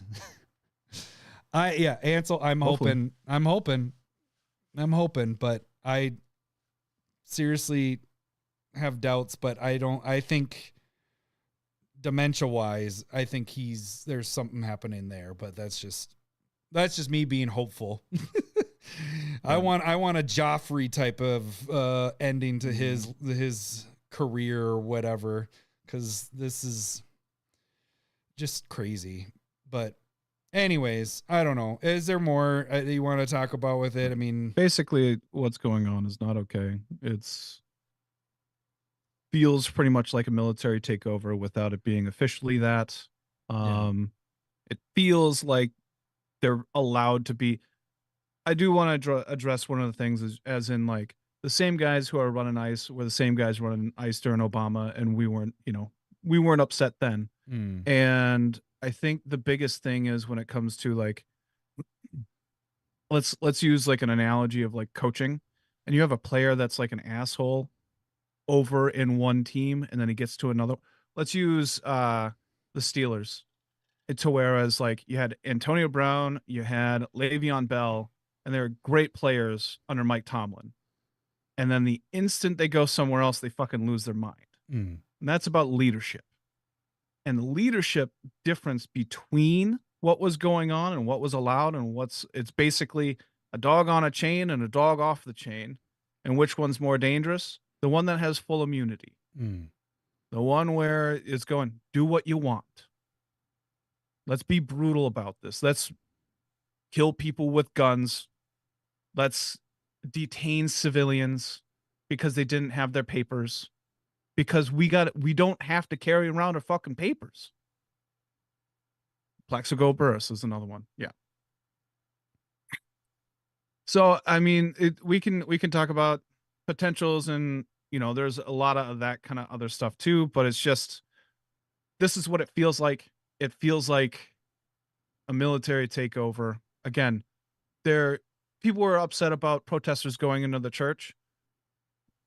But we're not upset about ICE sitting outside of churches. You know what I mean? It was just like, oh, they'll just wait for you. And that's the way to do it, is get the guys when they come out of church or come out of school or get out of their class. Schools are the thing that bug me, or get out of their more. job, or going to an immigration hearing, or those are the guys that we're pissed about.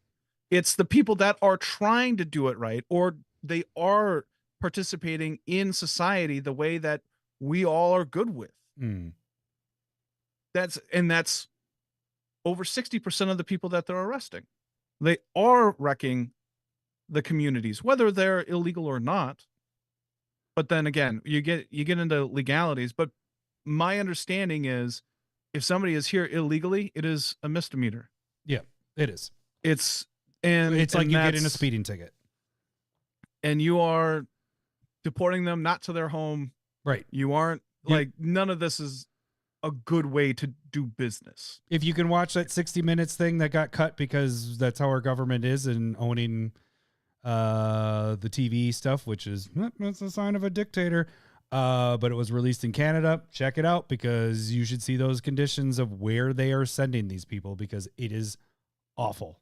It is not how any human should be treated. And we got the comment here too, Ansel. but like, I know people out of this country that are like, I'm not coming to America. Oh, that is not just hearsay. That's not like, oh, people are saying they ain't fucking coming. And they won't be coming here for a long time. I will tell you, and our uncle didn't realize this, and most people don't. This president has affected not only because of in prices and increase and all that, but literally has affected every part of my life business wise, money, how I make money. So one, I sell on eBay. I sell cards on eBay. I would say 30 to 40%, maybe not that, maybe 30, 35% of my sales were international sales.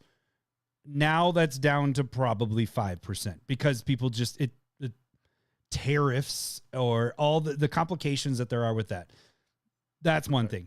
The biggest thing is my actual job. Like, the eBay stuff is hobby wise. But my actual job is, I manage vacation rentals in Florida, and I get them booked out.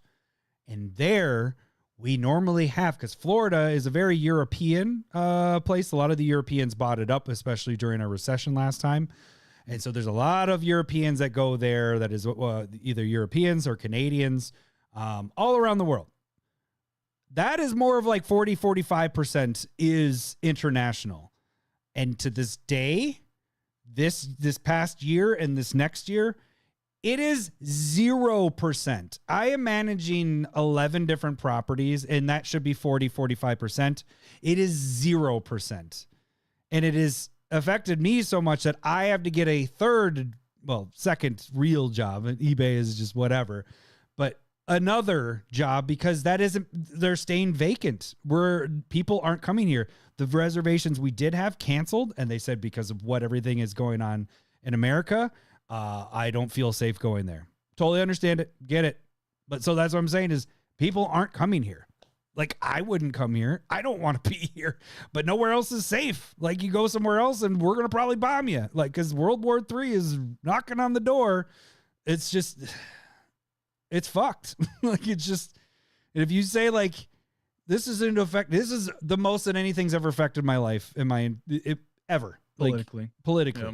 Like, it's just, and tariffs, I would agree, is like a complicated subject, but also on average, that's not what we're doing here either. That can be its own discussion. I don't think we're going to touch on that. No, but I will say we're kind of getting off into the part Right. of just like, Trump has been bad for us. Yeah.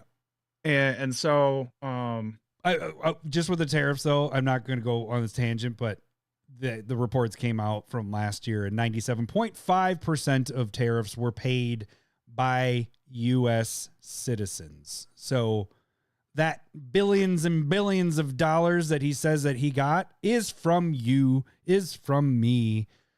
On the average household, it has cost you $1,200 per person in your household for taxes. So there's that. And it wasn't just me pulling it out. You can search it. 97.5% of tariffs were paid by U.S. citizen Americans. So yeah, right. It's what we said was going to happen, how tariffs work. And I get it. I didn't know what tariffs, how they worked until it was being threatened that was going to happen. And then I, looked into it more and listened, and sure enough, it's what it is. So It does sound like there's going to be a bit of a change. Yes. Like I That don't is know the the one names, positive. who's leaving, who's going, and whatnot. And so again, might be that dog on a leash and getting a little bit more control on the officers that are here. I don't think that. I think it's at least a decent sign, but also I don't think it cools anything down until there's actual change. Also accountability, because again, we had the George Floyd stuff going on. That all started here in Minneapolis as well, and things didn't cool down until they fucking burnt down the precinct. Like, and or honestly, it was really when they arrested Officer Chauvin. And then when you start holding people accountable that have power, Yes, that will definitely be when things calm down. Because But I don't think that's going to happen. Yeah, But that is a projection. Right. I agree. Because the news today, which I feel like is a little bit of good news, saying that they are going to pull some out. It feels but good. Then that just allows them to go somewhere else. Right, and but abuse people. it feels like we still don't have justice. You're just running away because you fucked up. Like, that's the thing, is you're running. There's no one being held. Like, it's unresolved. It still allows them to be able to kill people and arrest people. Because they don't have papers. Like, it's just none of that's okay. It feels like blue balls, like, basically, of justice. I don't know about that. Well, because it's not finished. You didn't finish the job. I'd rather not have them finish the job. No, I mean, hold these people I'd rather accountable. have things calm down. No, hold the people accountable is what I'm getting at. You get the people that want people held accountable. And it isn't doxing people's names. Any other law enforcement or military or anything, if that happened, there would be an investigation and you know that person's name immediately.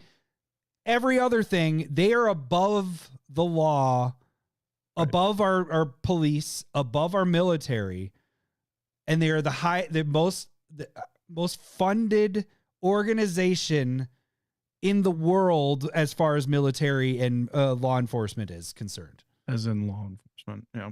It's more than the up. FBI, CIA. How is that the most funded thing? That's crazy. It is crazy. Like, the difference between how much they just got funded. Like, that is wild. It's to think they're about. Funded to fuck with citizens in a way. Our military is funded to protect the U.S., to protect us. The police are there to make sure that we follow the rules and follow the laws. But the thing that is getting paid the most is the people that are coming after us. Does that seem right? Like, I don't. And I say us. I don't care about the immigrant stuff, the illegal. I mean, yes, deport illegal immigrants that are like violent criminals and all that stuff.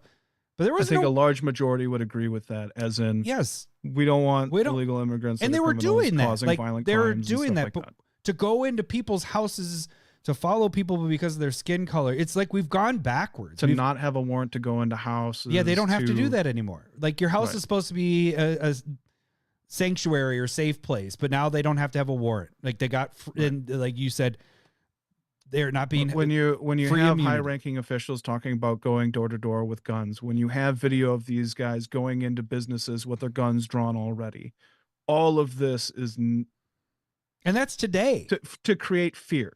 The gun drawn stuff was all the reports that is happening today. This is just after this weekend, and this isn't only today. Yeah, it has been happening the whole time. And you guys, the people that are outside of Minnesota, whatever, maybe you're seeing some of this, but we see it all the time because it's our news. It's our feeds. That's the other thing that I worry about. And again, this is speculation, but I do think that some of the information is being suppressed. Yep, we've seen tons of content creators saying I've recorded this video 5 or 6 times and I don't know if this one's getting out. You know, like, I've seen that so many times. I'm like, oh shit. How many other ones are we not seeing because they're being suppressed from it? Like, it's just fucked up. I mean, we're basically Iran stuff where they're going to just shut down the internet if they get so bad, you know, or it's just say, gentlemen, this is standard in almost every other country in the world. Well, it isn't here. And that's why we're saying it's not okay. And hopefully America is different. We do have a constitution that's supposed to protect our rights. And that is what the protests are about. That is what the complaints are about. That is what everything that is happening. That's why we're recording. That's why we're allowed to have guns. Killing him because he had a gun that is illegal to do. That is not okay. And that is how America is. That is why we have a bunch of guns. Well, to quote, and I don't like quoting him, but did you see all the Charlie Kirk quotes that came out? Because he said No, I haven't. Well, it was one of his quotes saying that guns weren't, what is it? It's not to go to the gun range. It's not to like shoot people, whatever. He had like 2 quotes before, and then he said it's to protect. The main reason is to protect yourself when the government tries to overstep what they're doing. And that's what's happening. That is what we feel like is happening here in Minnesota. I'm pretty sure the other cities and states felt the same way. Everywhere that they do a surge that has happened over the last 8-10 months, it causes chaos. It is purposeful. And shuts businesses down. I mean, still the business that they raided 2 weeks ago is down here. They just don't have workers because they just grabbed them from the business up here. All the businesses down in Minneapolis are shut down. They've been shut down for over a month because it's not safe. You know, people aren't going to work. People are scared. It's a severe overreach by the federal government. My friends from high school who are from here, just because they're Asian or black, are posted on Facebook, well, I'm carrying my passport and my papers because that's what we have to do now. Right. The fuck is that? Right. Like this is America? It's fucking like, Childish Gambino. Because like I've done some traveling. I literally don't carry my passport on me. Like am I supposed to be doing that in other countries? I always understood it as don't have it on you. Because when you get theft, like jacked, somebody has your passport. Don't give up all your personal information. Here's your social. Here's your everything. So what? Like that's why we have driver's license. Like it doesn't right. And so it's just kind of like you have a driver's license on you because you're driving. Like those are those kind of rules. So now are we saying that the rules have changed where we need to carry an ID on us when we're walking the dog? Because that's what it is for people of color in the state now. Yeah. If you're out walking your dog and you have a little bit of pigment in your skin, you gotta make sure you have your passport on you. Yeah. I don't know. It's sad. I said this to my boys tonight, and I said it because I heard it from something else, and it was like, people with kids right now, if you're in your 40s or whatever, your kids don't know what it's like to have a normal government. They don't know. They've only been alive during chaos. Pre-Trump, we had normal government. It's funny. Miss Bush, that's funny. I miss Bush because of that. It's like, yeah, you have disagreements, but you never had what it is now. And like everybody's, they're so divided. There's one person that is making the division, and it's on purpose. I mean, that's why we have the division. It's why I basically don't have a relationship with my parents anymore. It's like, I used to be like best friends with them, and now I can't even have a conversation. It's just so fucked. The thing we're just doing is, educating, making sure that our boy, like the thing is like, we tell them everybody's equal. People are people. Doesn't matter what color their skin is. Doesn't matter if they want to be a boy or be a girl or not be like feel like this. Like people, just let them make their own decisions. You don't need to judge people for what they want to be, and that's the biggest thing. That's my biggest problem with the MAGA party. Is it's what Republicans don't want. Is they don't want government in their business, but yet they are wanting everybody else to be and think like them. Like it's the fucking craziest thing. It's so like hypocritical at the highest level that they don't even realize it. Like in the same sentence, it's just. Anyways, we're getting off on the other stuff. Okay, so talking about Australia, like I was there for 3 weeks. I mean, I never had any issue. You know, that was years ago, but this was like '08. You know, I was there for 3 weeks and I never had any passport issue other than if I was getting on a plane. Makes complete sense. I haven't been to South Africa by any means, but I do know they have a lot more conflict there, especially currently. And so, but like that's the whole thing. Like, Mr. Whittam's kind of going off, but like he's talking about all these presidents and what they did, and then you're just going, yeah, Trump is doing all of that. You got to name multiple presidents to add up to what Trump is doing within the 5 years he's had power. And it's almost condensed down to one. Like the 1 year so far is like the 4 years he had. Right. It's like so condensed right now. Well, it's ridiculous. It's worse than his first 4 years. His first 4 years, he had people that knew what they were doing and keeping him on a leash, like you were saying. He's off the leash, and he has buddies running the country. It'd be like putting me in charge of the fucking Department of Defense. I have no experience. I don't know what I'm doing. Why is this person in charge?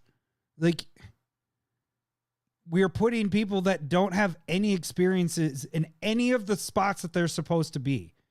Of course we're doing bad. Like, of course this is going horribly, horribly wrong. And then you're lied to your face. Like, that's the part that's like, no, the economy is the greatest it's ever been. How the fuck? Like, I go to the grocery store. I can't go out to eat because it costs over $100 when it used to be 30. What the fuck? How are you telling me that everything's great? I know where my money is, and it's not in my pocket. It's gone because of the economy is not good. Nothing is good. Like, it's just, I don't understand, like, how people can put up with the lying to the face. Like, and if, people go, well, all politicians. No, this is like, you just saw somebody get killed. Saw somebody get killed, and then they told you this is what happened. That is not what happened. Like, that should be your first sign right there. I mean, it should have been your 1053rd time that you have seen this, but this is one that everybody saw. And there's two of them within back to back or 2 weeks of each other, you know, like I don't get it.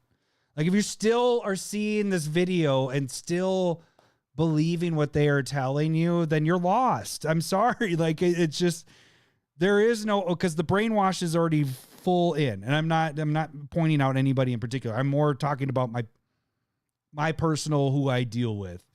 If this is still what you see, then you're gone. Like, this is not, you can't trust your own brain at this point. You are in the Kool-Aid cult, and you, to use the Republican or the MAGAs term, you're a sheep. Like, you don't just be told what you got to do because you are not using your own brain. Here's another thing that we haven't brought up about what's happening is that they have asked for our voting information registry. You're right. That was their deal. And that has nothing to do with immigration and everything on getting information on people in the state. Yep. Because guess what they're trying to do? Illegal immigrants can't vote here. And I know there's been a lot of people going, oh, you don't have to have ID.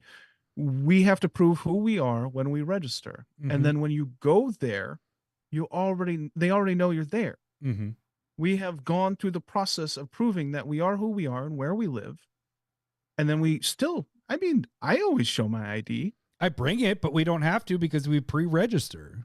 Like, right. And so like we have, I think it's something like a couple of people a year that, you know, that are caught.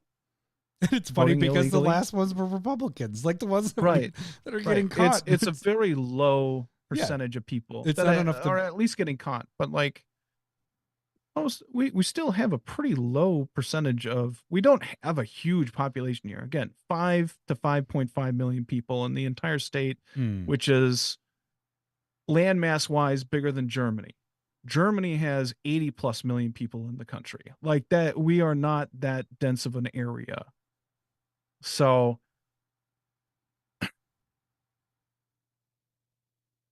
just want to barbecue and collect cards. Sorry, we're reading stuff at the same Ouija was saying. You know, and that's the thing is mainstream media stuff that that's the problem right now is, I mean, that started in the first term of dismantling the media. And that's one of the first steps that you do is trying to become an authoritarian, a dictator, is you make it so that's where fake news starts. Don't trust in the system. Don't trust in the media. Don't trust in the education. Don't trust in your government institutions. Don't trust in the system of what's happening. And he did corrupt everything for the first 4 years of his presidency. And we are reaping those rewards of what he attacked. And not saying that those things were good, because in the comments, Mr. Whittam's talking about did this. Completely agree. But it's about, like, for me, it's the percentages.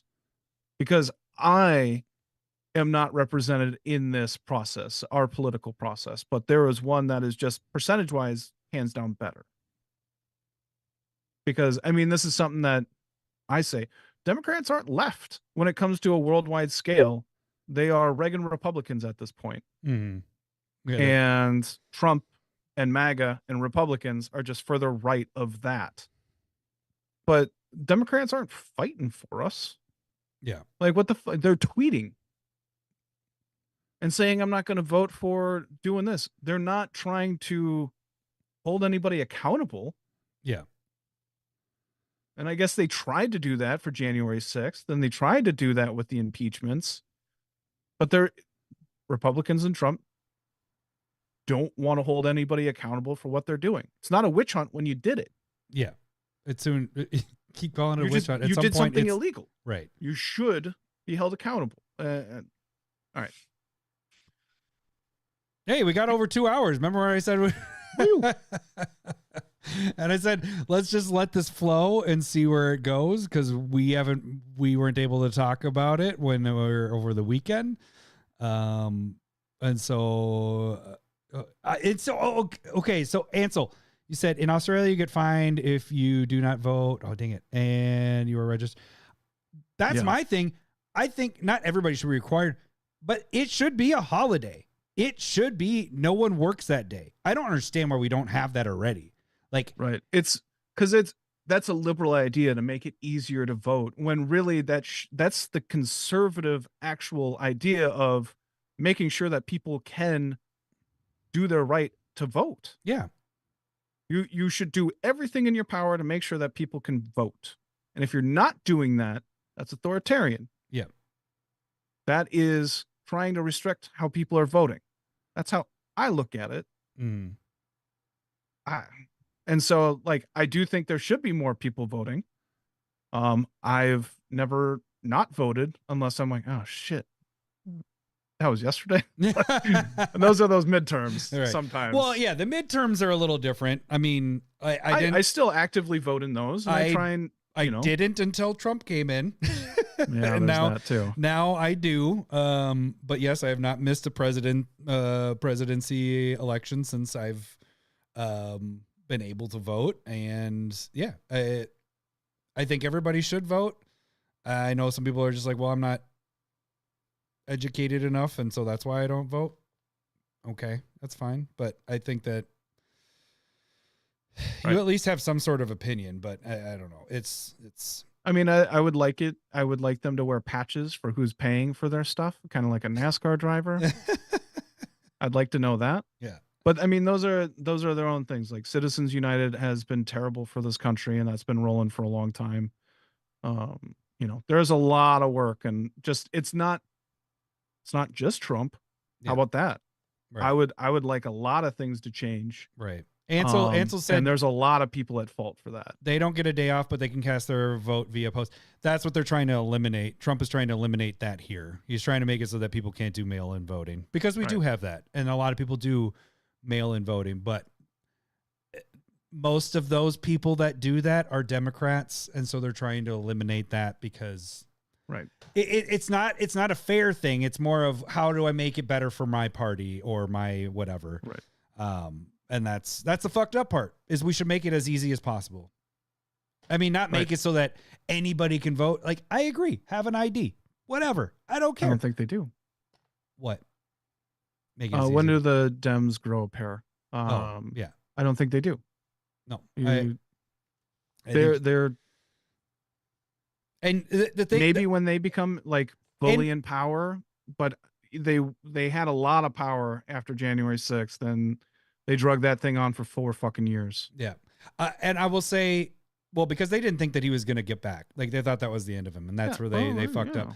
So I will also say on the same boat, when are the true Republicans going to grow a pair? Because they have been taken over by MAGA, and they are no longer the Republican Party, and they're just scared of the orange turd in power. Right. Everybody's scared. It's sucks because there is no checks. There is no balances. There's a dictator. It's fucking a dictator.